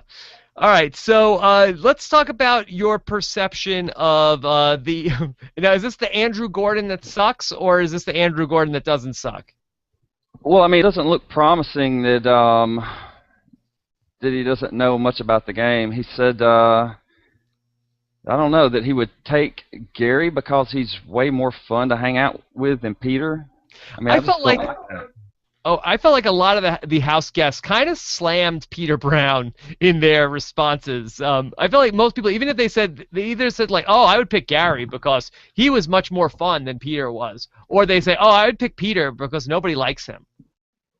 Yeah, but when I read, for instance, Andrew's comment about it, I kind of was like, well, that's more of like a compliment. And so even if he goes out, maybe he'll go Hurricane Arlie. You never know. And if anything, I'm gonna be, if I'm Peter Brown, I'm gonna be worried that this guy is gonna try to host the sideshow next year. No, I think Peter's got. Yeah, he's got to lock that down. Peter's got to start dragging this guy through the mud a little bit. Get some fire some shots at this guy. He don't look like he'd be too hard to take out, Rob. Yeah, that's right. Nobody's taking Peter Brown's job. That Gary better watch out. All right. Supposed to be working together. Working together. All right. Here we go. From Rod Jeremy. He wants to know, what are the odds of another brigade-type alliance to start the season? Oh, I'd say very good. It's very good for every season. I mean, it's just one of those iconic things that worked, and it's kind of easy in a way. All the bros just hook up and just Yeah. stay solid. There's not much. I mean, there's not really much gameplay involved. It's more controlling of the narrative that you have to. Yeah, bros tend to hook up in the Big Brother house. All right, so and not like that. All right, so let's go to our next person down the line, and it is Heather. Hey there. Okay, Heather. Let's talk about Heather Decksheimer. She's 23. She's from Barhead, Alberta, and she's a model agency coordinator. And she's describes herself as fun, outgoing, and bubbly. And I feel like it's hard to get a good sense from some of these pictures. Like I feel like I wish we had if this was like online dating, I wish we had more than one profile picture. Yeah, as in it doesn't really represent what she really looks like. Yeah, I have a hard time. Like I feel like this could go either way. I think this our the babe of the season. I think this is our Rachel Riley disciple. Rachel Riley disciple. Okay. Yeah. Whoa. And there ain't nothing wrong with that. All you Riley disciples out there. Yes, we love them. My point is, I think that she might be kind of a similar kind of player. So you think that she could be the high drama player of the season? Yeah. I mean, I don't really know. I mean, she's kind of one of these confusing. It's confusing for me, Rob. Yeah, it's okay. So she gives us. So she says she loves Rachel Riley. She says she was fun and flirty and knew how to play the game. I loved her. But what prized possession are you most gonna miss? My boyfriend. Wah wah. All my friends and family. Blah blah blah. And then when they talk about her strategy in the house, she says that her strategy is to be her fun, bubbly self without everyone knowing that I'm actually really smart. So that sounds good. But then we also talk about something else that's really interesting about her, that she says that her personality trait is that she can act her way through anything without really feeling emotions, but make it seem like there's emotion involved. That's something pretty big that they probably should know, but I'm glad that they don't know that. So that sounds very Dr. Will-like. I know, but at the same time, I think, does that mean that she's going to be the first person looking for a bush to cry under? Because I feel like that Rachel could have said all these things before she went in on the same type of interview. I mean, this seems more calculated than stuff Rachel was saying before she went into the Big Brother house. Like, I don't think Rachel was saying, I don't have emotions, and, she's almost giving you, like, the circuitry and wires comment. Yeah, well, I mean, is she the female Dr. Will then? Is that what you're saying, Rob? No, I'm not saying that, but I'm saying that she's giving you quotes that could give you that sort of impression. Isn't it amazing when we can read the same thing and come out with two totally different things? Yeah. So I'm actually interested to see what Heather can do in the Big Brother house. Well, I am too now. Yeah. I hope she just brings it, Yeah. I hope she goes back to Riley on everybody. Yeah, a little bit of a downer. She has a boyfriend though. Why's that downer? Because I want to see her. I want to see some flirtmances happening. There's been plenty of people going to that house with boyfriends. And yeah, that means nothing. That means nothing. No. You have a boyfriend or girlfriend going into Big Brother house. That means you had. Amanda had a boyfriend going into Big Brother, right? Well, yeah. There you go. But to her fairness, she said she probably, like in her interview, like going in, she probably wouldn't have him coming out. Yeah. Okay. Well, that Amanda knows herself. That much we know. I was surprised that nobody from Big Brother Canada, Big Brother Canada 2, referenced anybody from Big Brother 15 US. No, they didn't. Do you think they read them the riot act at all before they go into the house? About Big Brother 15? Don't talk Big Brother 15? That's ridiculous. You got to talk Big Brother 15. They'll be talking about that. They will talk more about Big Brother 15 than anything else in that house, I guarantee you, Rob. Yeah. Big Brother 15 is great. All right, so let's get a question here from Greek Prodigy, calling it she'll pull a Kristen from season 12 and have a showmance. All right, so Brian, what do you say right now? Call it right now. Heather, showmance or no mance? No, Mance. I'm gonna take her word. She's got a boyfriend. No mance. Yeah, I will say flirtmance, but no showmance. Well, I mean, she's gonna have to compete with some Reiki masters up in here. That's right. That's right. All right, here we go. Let's go to our next person, and that person is it's Ica. And the question we're going to be asking today, Brian, do you like Ica? Well, I like Ica, You obviously, like but I you mean, like I Ica, wrote down. or you like Ica? I will like Ica on the feeds, but I Do don't you like like her chances. Ica, or do you like Ica? I like Ica because she's going to bring some drama. The one thing I wrote down, I can remember, I can't even find it in my notes, was aggressive. She was one of these videos that came out, and she's going to have some issues with people. I mean, that's just readable. Damn. So she is 29 years old. She's born in Jamaica. She's a hairstylist. Now, this is a little confusing. Describe yourself in 3 words. She's extra, comma, witty, and charming. Is extra an adjective? Extra what? Unless she's talking about her badonkadonk, I don't think so. I Oh, think she just added a comma where it shouldn't have been. yeah. But then she'd only be 2. I guess extra witty and charming would be 3 words. Yeah. Is she Well, I extra don't. witty? No, she's just extra, Rob. I think you're right. She's just extra. She's extra. So Ica also, believe it or not, Brian, she has 2 kids who are 7 and 9. Damn, girl. Yeah, and in her video, she said she wanted to be on Big Brother to represent mothers and black women who she thinks has been ill represented in the series. So. Yeah. And she also said, which I like this comment, she said she wants to give black women a good name because with the exception of Danielle BBUS3 that the black women have not represented, and she wants to be she would like to be like Tiger Woods was for golf, the best and black, which is an interesting comment. What about Kalia? Kalia must be home breaking her laptop right now. I don't know. Kalia don't get enough credit. She's not going to. What about Libra?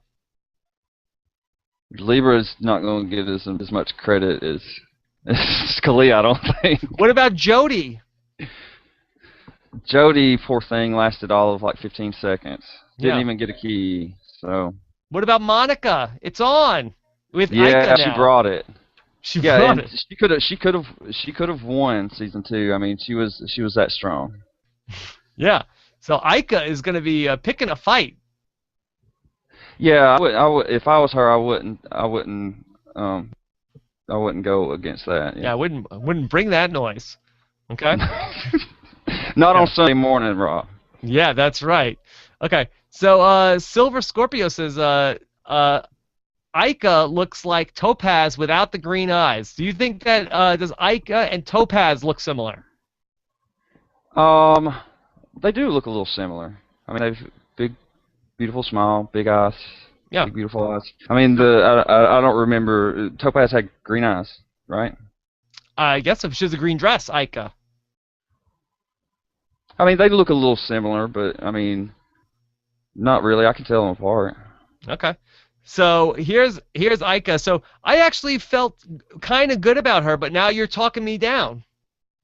Well, what specifically was it about the talking down? That you said she's very aggressive. Oh, well, I mean, that's just the impression I got from the video. Now, that's one thing about not having all these videos. Like, as soon as I watch a video, I'm like, I don't want none of it. I'm going to get her out. That's what I'm thinking. Yeah. Because you don't want Ica blowing up your spot, Rob. You don't want Ica blowing up your spot. I don't want her getting like mad and yelling. Yeah, and she's probably not going to be happy about some of the messiness. Yeah. And we saw that. There's other mothers to clean with her. Yeah, it seems like that a lot of people in the house seem very anti-mess. Yeah. Well, after Danielle got evicted from season one, that house just got obliterated. Yeah, It it was was. ridiculous. So they're not going to stand for that this season. They Well, need to I put. mean, they'll gang up and vote these clean freaks out in a heartbeat if they're too vocal about it. Yeah, well, that's right. That's one of the things you have to watch out for on Big Brother Canada. So let's see. What her strategy for going to the house? She says she has two strategies. When she gets there, she's going to decide on which one to go with. One is to get in a big alliance of at least four, and have those people like me a little better than the others. And the other idea is to pick one or two loyal people that I'm loyal to and just talk game with them. Well, I Sounds mean, about it's right. good. Yeah, well, it's good to have multiple strategies, but I mean, I don't know. I just have to refer back to I think her body language is what set me. Yeah. I just don't think she's. I think she could be an early boot. So Early you boot. you don't like her body language. No, Are we saying that right? Is it Ika or is it Ika? it's I. She pronounced it Ika. Ika. Okay. All right. So we'll have to see what comes of Ika this season. Ika Wong. You know, but she could bring that attitude straight up into the diary room, and it'd be brilliant. And then have a total under the radar kind of strategy. Yeah. But she's not going to do that with trying to get in big alliances. Ika, is she single? Oh no, no. She No, says she's married with married. kids. Okay, married with kids. All right, a little bit of a downer. A little bit of a Yeah, because downer. she's gorgeous. Yeah, we haven't seen yet the on Big Brother the married person who is having a showmance, right? Or I guess there were times where it it was definitely questionable. We've seen fiancés in the house. You know, Yeah. All that's right. about it. Let's go on. Let's talk about John. John Party Darty. That's right, That's right. John. John Party. And it's my party. I could do what I want. Uh, so he's going to describe himself in 3 words. He's fun, energetic, and goofy. And he's a student from Clareville, Newfoundland. Is that right? Yes. Okay. Here's my question. I don't understand why both John and Arlie are both here. I was about to say the same thing, that they look alike, and I'm getting them confused already. When I was doing my notes right here, I actually left out Arlie because I thought I already covered him. Yeah, here's John and here's Arlie. Here's Arlie and here's John. And they seem like they're the same exact guy. And you know that the only thing I'll say is that John seems like Arlie, but without like the trying to show you how smart he is. Yeah. He's a Dan fan because Dan he fan. started watching around the funeral, so he's really kind of new to the game as well. Interesting. So, what do we think about John? I'm finding my notes here, but I remember being kind of more impressed with him than I thought I was going to be.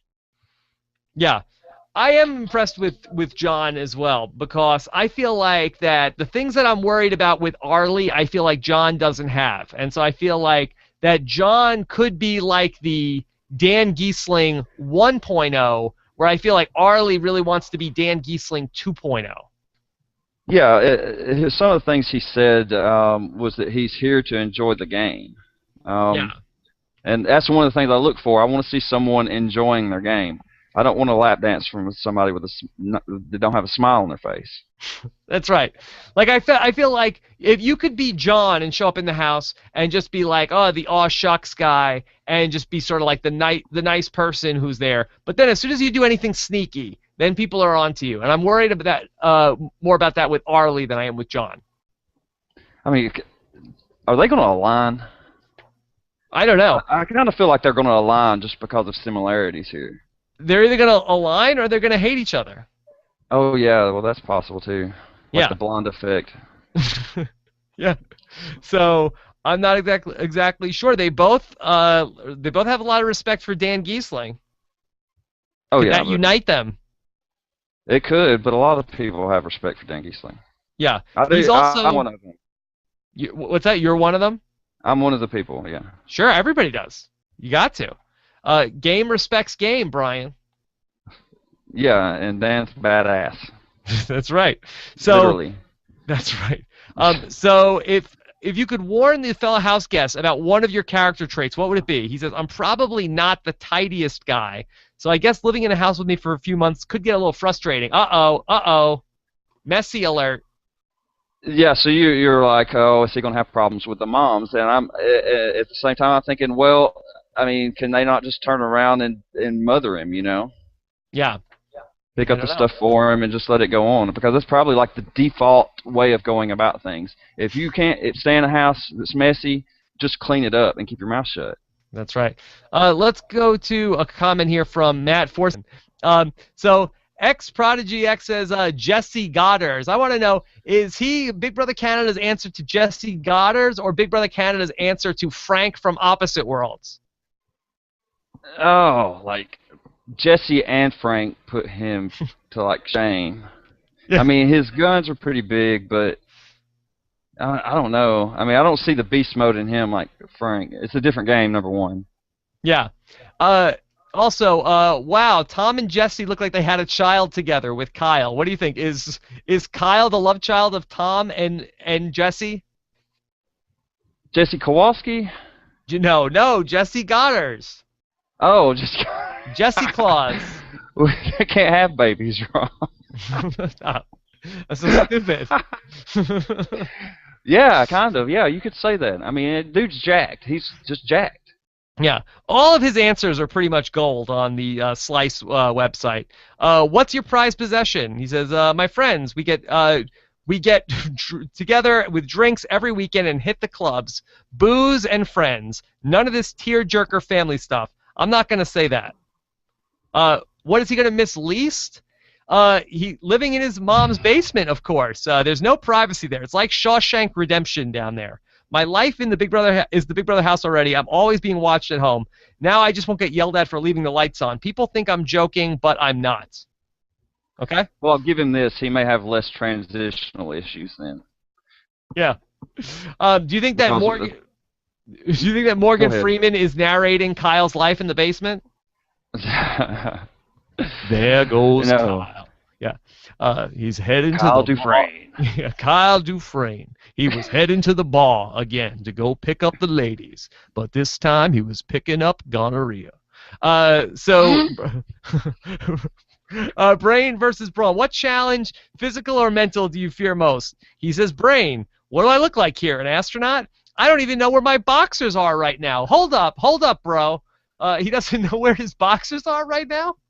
He left him at the bar. Where could they be? I don't know. He's freeballing it. Is he saying he's not wearing underwear? Is that what he's saying? Maybe he's saying he don't know where his crotch is. Yeah. I don't know. So his pet peeves are fake people. Let's see. If you could warn anybody about your character traits, he says, you better not be in my way in a physical competition because I will steamroll you. Pain train is coming through. Pain train, hashtag. Pain train. Whoop whoop. Yeah, get on the pain train. Yeah, I think he's cruising for some train pain. Yeah. All right. Let's get some predictions here Okay. on Kyle. What do you think?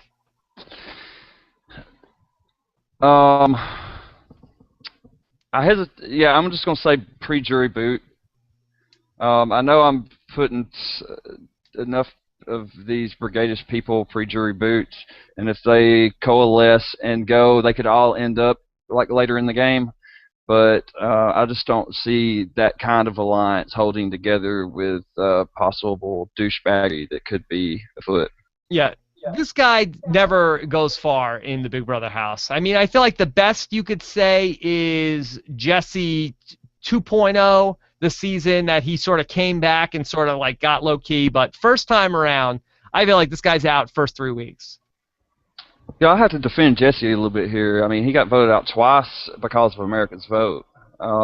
It's debatable whether or not Dan would have actually voted him out. He probably would have, right? One would think he would have to. You would know better than me. Don't test me Yeah, on. he would have to. He would vote him out. Yeah. But I mean, I think Jesse probably could have. I mean, I thought he was in the best spot when he got taken out by Jeff. With Okay. coup d'etat. But how about Kyle? Let's go instead. Let's not make a referendum on Jesse. No, it's Kyle. Thumbs down. I'm down it. I mean, I'm not pro douchebag, although I act like one. I'm not pro douchebag. Why do you keep saying you act like a douchebag? When do you act like a douchebag? Well, oh wow, I don't know. Yeah. All the I time. think It's like embedded. You're a poser douchebag. Yes, that's right. I'm a poser. um, so I probably I ain't got nothing on Kyle's douchebaggery. Yeah, I say Kyle is out before St. Patrick's Day. How about that? Yeah, I'll agree with you. I I don't even know what St. Patrick's Day is, and I'll agree with you. March 17th. No, I'll give him over that. Over under St. Patrick's Day. I think Kyle is out drinking green beer on St. Patrick's Day. I say Kyle's a have-not in the house on St. Patrick's Day. Okay, fair enough. And by the way, the have-have-nots is going to be a thing for Kyle because he even describes himself as that. Who would you select, either Gary or Peter? He says Gary for sure. He was dead honest and played himself the whole time. Peter, I'd probably eat him for breakfast. I'm always hungry, though. I'm 225 pounds. So this guy, if he goes on slop, it's going to be a thing. Yeah, I don't like that. If you could eat anything and you're always hungry and you could eat Peter, why not take Peter? I guess so. Yeah. Peter Eater. There you go. That's and Kyle. then you have nobody sitting against you in Final Two. Yeah, what happens if you go into the final two and you eat the other person that's next to you?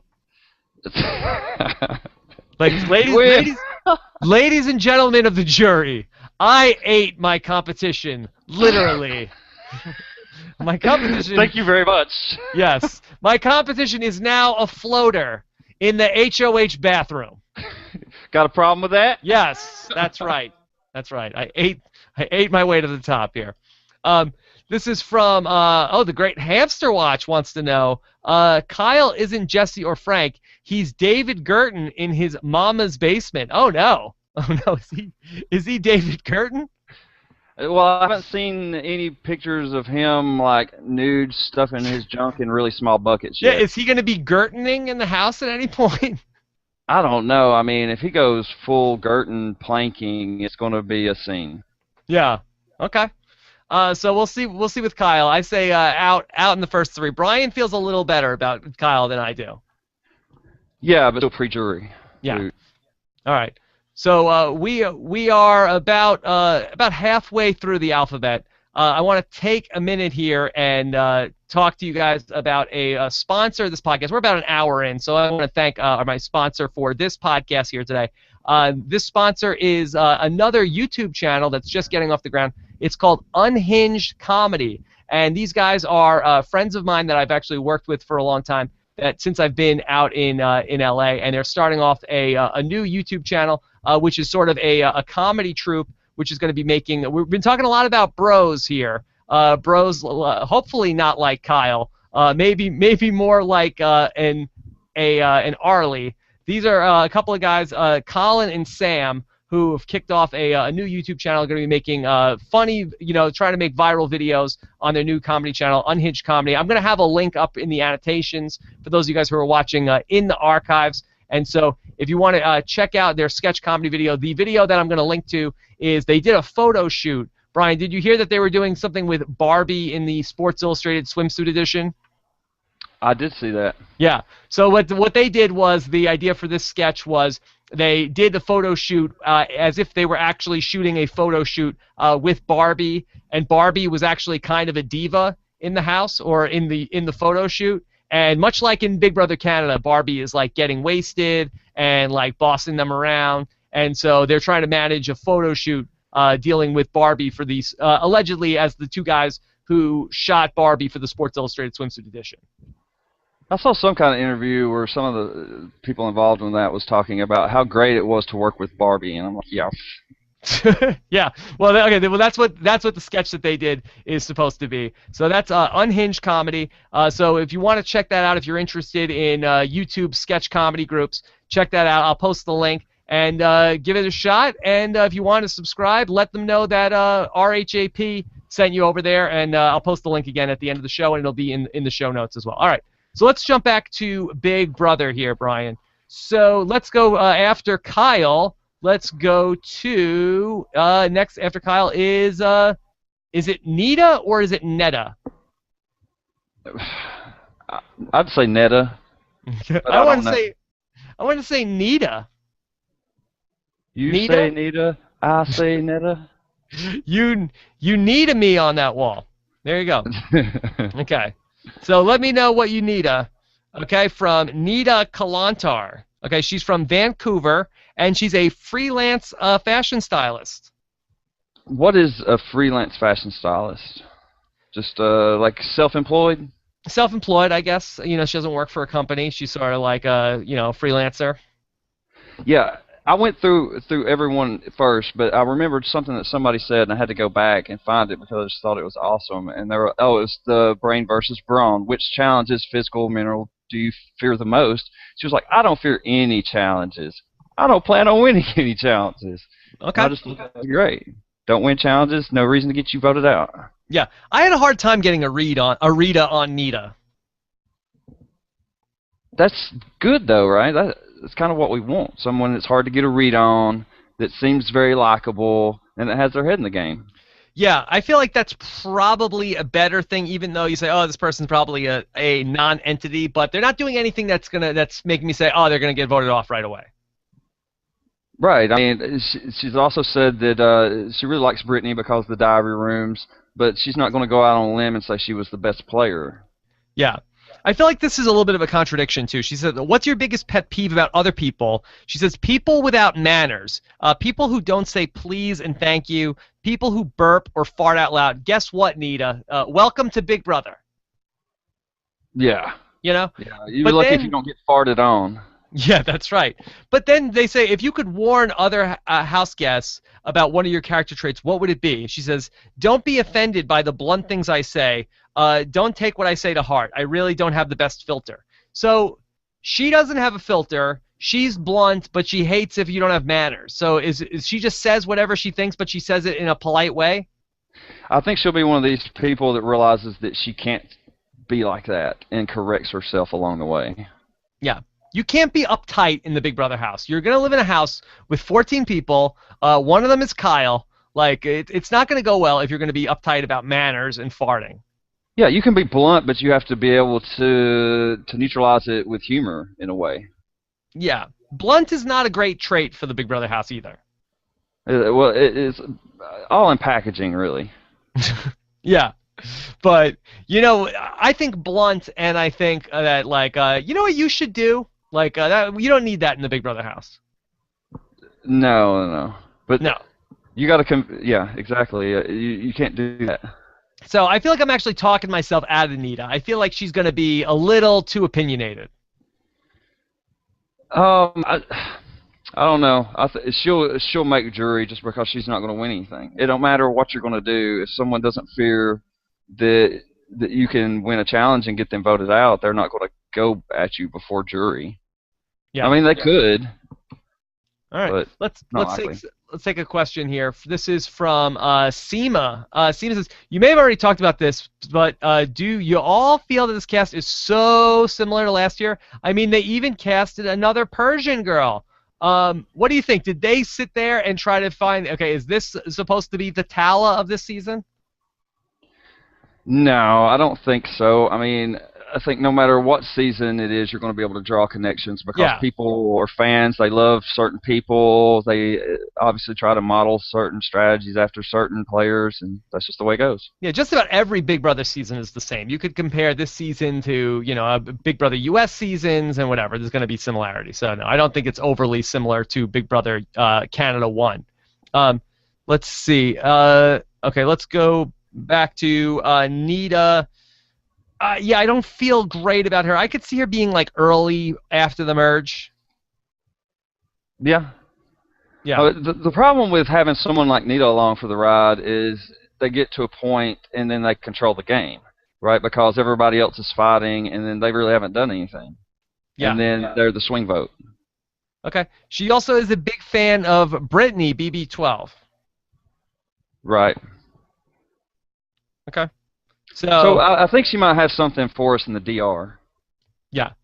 She also says that what are you in it for? She says, because it's Big Brother. I've watched this show ever since I can remember. I've watched every single season of the US version, some of the Australian and UK versions, and of course, Canada's first season, which was amazing and had the best challenges. I read all the blogs and fan forums. I read anything and everything that has to do with Big Brother. I'm a Big Brother nerd. All right, well, now I'm back in on Nita.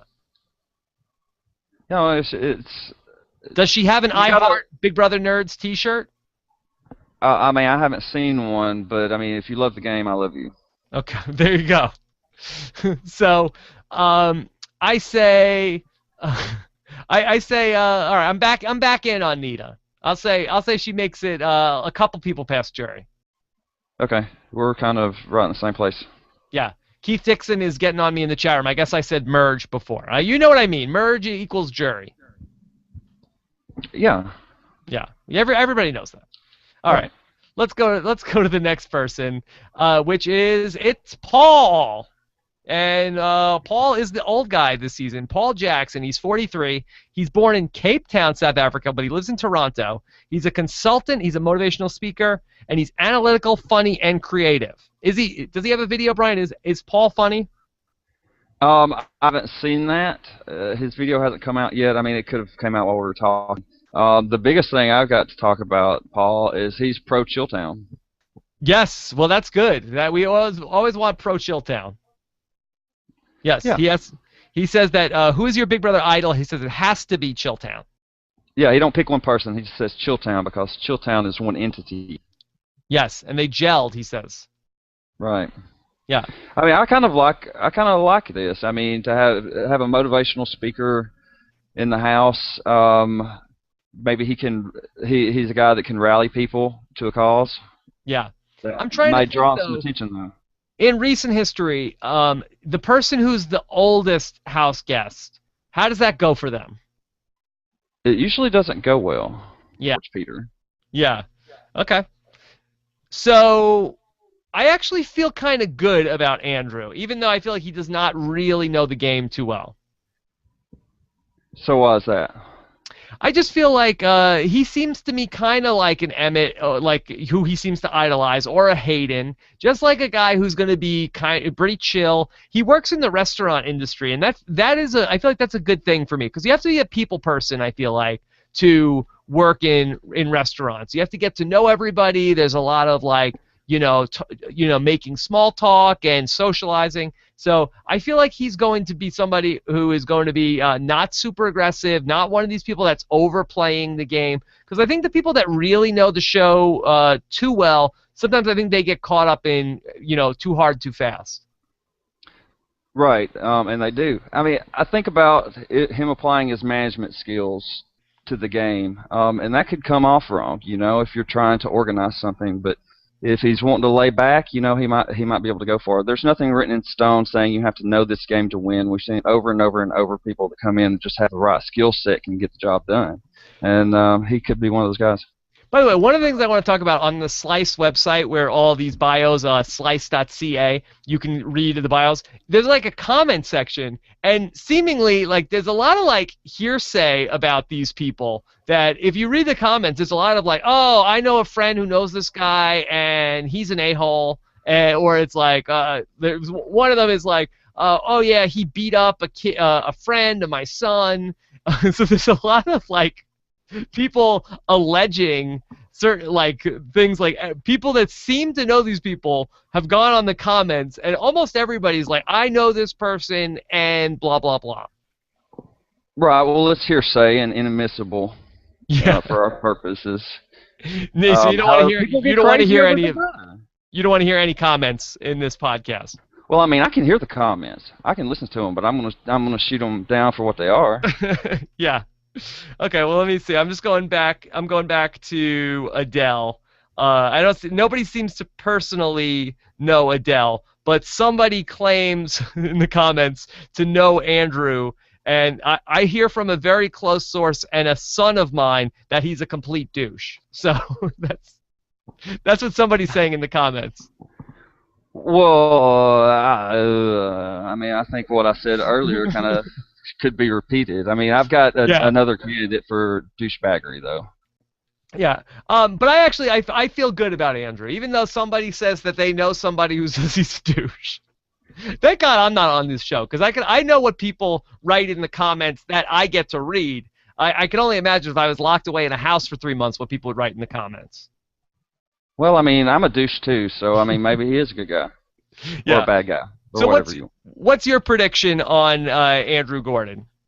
I mean, I was down on him, but I mean, you kind of pulled me around. I mean, I would say maybe a mid-range kind of guy. Maybe get pulled into one of these guys' alliances, and who knows what can happen if you get caught in a loyal alliance. I mean, could take several Yeah. I think average he's players to the I end. think he's going to make the jury. Yeah, I would go with that. Making the jury. Well, how about a showmance for Andrew? He could end up with a showmance. He's pretty smoking hot, ain't he? Whoa. You like Andrew? I mean, he looks good, right? Yeah. I always feel like that's a weird look, the bald head and the beard. Well, I mean, some people don't. I mean, I assume he's probably going bald, and that's why he shook his head. Yeah. Okay. But I feel like the beard because it like stops at a weird place. I feel like that's like an artificial place for you shave up to a certain point, or you don't shave up to a certain point, and then you start shaving here. I feel like that's like a bizarro regular face. Like his hair's running away from the sun. Is that what it is? I don't know. Yeah. I don't know. There could be a showmance there for him. We'll see. Okay. Let's see. Here's a question. This is from Puffin Lovin. Says, Season 1 of Big Brother Canada proved that you can't determine a house guest's chance of winning by their Big Brother knowledge. Jillian and Emmett didn't have much, and Peter and Alec were huge fans. No, I agree with that. I feel like Exactly. Big Brother, you can come into the game, and I feel like that does, like, I feel like Survivor, I feel like the knowledge of the show helps you a little bit more than Big Brother. I would agree, yeah. But it doesn't hurt. I mean, some of these take for instance Jillian.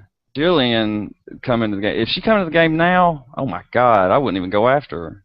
Why you'd be Because scared? she'll win the comp and take you out. Yeah. There you go. All right, let's talk about our third contestant here. A lot of A names here, and now I'm not exactly sure how to pronounce this. Is this Anik or Anik? I was going to say a Nick, Anik. Okay. So here but is we'll probably be Anik. corrected. She is the 28-year-old Reiki master from Hanmer, Ontario, and she describes herself as eclectic, outgoing, and spiritual. Brian, to me, she seems like she is going to be like the Ashley's dream board this season. Really? Is that how you say Reiki? Reiki? I think so. Okay, so that is healing through touch. Yeah. Um, I actually knew that. I didn't. I live in That's California, so that's that's why I've heard that before.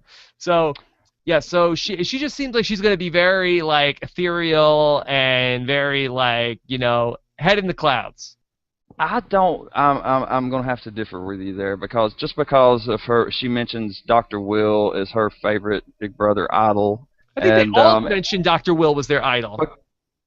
yeah, but for different reasons, right? Just because of his strategy. I mean, she's at least thinking strategy. I mean, Ashley wasn't thinking strategy, Rob. How dare you, Brian? How dare you? Ashley was thinking about recovering from a back injury or back spasms Yeah. Okay. and making out with Frank. And not making out with Ian. Right, and getting Yeah. voted out by Ian. Yeah. Chris Berger in the chat room says healing through touch. Really? There you go. And she'll heal that vote right on up for you. Yeah, it depends where she touches you, I guess, right?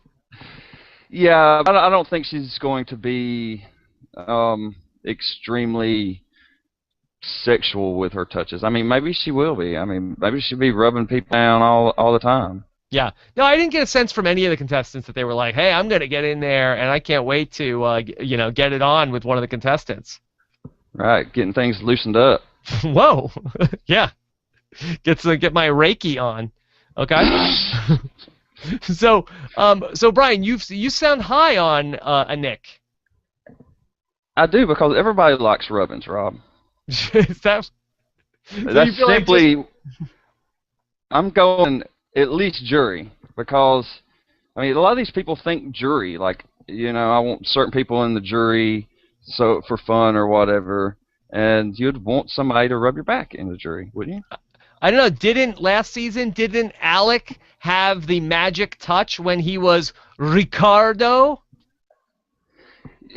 Yeah, but that was like a foot rubbing thing, and Hey. he had to rub dudes' feet, and they complained about it. I don't think dudes are going to complain about a Nick rubbing on them. Okay. So let's see. A Nick, she also says that she's extremely bubbly. That can get on people's nerves, especially negative people. She really tends to get on negative people's nerves. I feel like there's a lot of negative people in the Big Brother house. Yeah. What do you think about her layered strategy? Like, she said her strategy would be a layered strategy, and then she says basically no strategy, and then she goes on to like kind of describe what her strategy would be. I don't know. I don't put a lot of stock in what people say their strategy is going into the Big Brother house, because how many times do we actually see it play out what they say their strategy is going to be?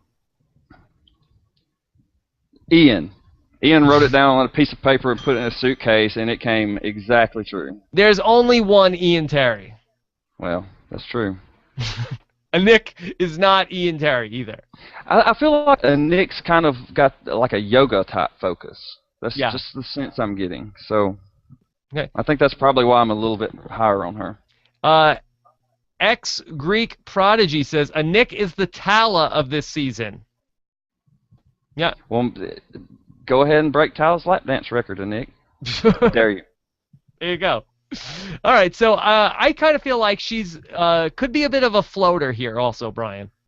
Oh, yeah. Definitely. So I don't give her a lot of chance to win the game, but I don't think she's a target. I would say possibly, as long as she can stay clear of drama, she could be one of those people that kind of ends up in a position like Tala. Okay. Being the vote that's needed at the time. Yeah, so I say she's middle of the pack, but not feeling a strong vibe on a Nick. Yeah, we're kind of in agreement, I guess. Yeah. So, all right. So let's see. Let's go to our next person. Here we go. It's Arlie. Arlie, and he doesn't have a job, Brian. I don't either. Yeah. He's unemployed. He's 25. He is going to treat the Big Brother Canada game as a job. And he's described himself as passionate, energetic, and conniving. And to me, it seems like that Arlie he wants to be this season's Peter. It could, yeah. He wants to be considered a strategic player. I like the idea that he's going to approach it like a job, because it is a job, and you're competing with all the other house guests for that job, basically. He's really into Dr. Will and Dan. And he wants to. He's talking about them a lot in his bio, and he says that he's also very dishonest and conniving. Great, we love that. We love that. We love that. But you can't get caught. Yeah, I kind of feel like, boy, I want you. I'm going to enjoy Arlie in the house, but I also feel like there's almost 0% chance that Arlie is going to win the game. No, I wouldn't put it there. I mean, just the shock to the system of being thrown into a new group setting, I mean, could fix all of his issues in a heartbeat. I mean, I kind of like where his head's at going into the game. Yeah. I don't know. Like, I like the people, I like the deceptive moves. I like the deception, but I kind of feel like, I think you just get caught in the Big Brother house when you try to be overly deceptive. Like, there's only, just like I said, there's only one Ian Terry. Well, there's only one Dan, and there's only one Dr. Will. And I'm not sure Arlie is going to be the second coming of either of those guys. Well, no, I mean, you can't. I mean, if that's his goal, I mean, it's an abject failure already. You Yeah. can't. I mean, they wouldn't. If he was wanting to be a carbon copy of them, I don't think that he'd got on the show. Yeah.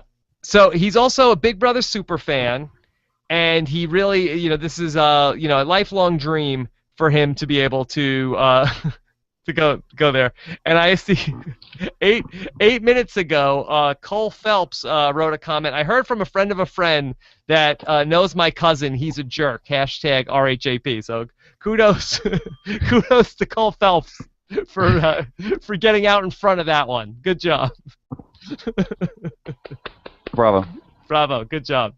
All right. I like this guy's confidence though, because he says no one can beat him in a challenge if he wants to win it.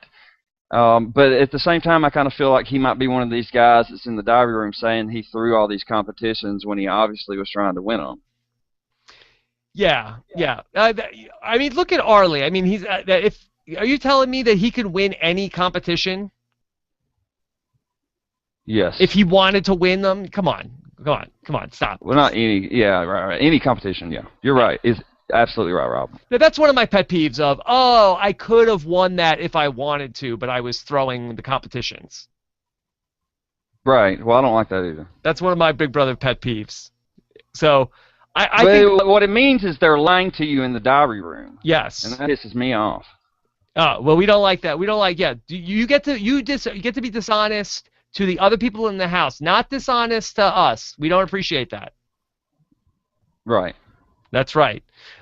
So I think it sounds like I'm anti-Arlie so far, but I'm not. I'm pro-Arlie, but I don't feel like he has a good shot to win the game. He looks so innocent and doofus-like, though, from that picture. And yeah, but if I show up in the house then, and I see a guy who looks like Arlie, I think my radar is up automatically, because I say, why is this guy here? Right. Yeah. There's something about him. I'm saying, like, but why is this guy here? I bet he must have told everybody in casting that he was going to be like the next Dan Giesling. Damn, you're using telepathy, Rob. Well, I'm trying to get inside the heads of the people. Like, you look around and you say, okay, I know why Kyle is here. I know why this guy is here. I know why this girl is here. But then I see Arlie, and I don't know. I feel like my radar is immediately up. Well, that's probably me, because it would, just from the look of him, I would be totally disarmed. Yeah. And consider him not a threat at all. Chris Berger. If I was to base it off looks.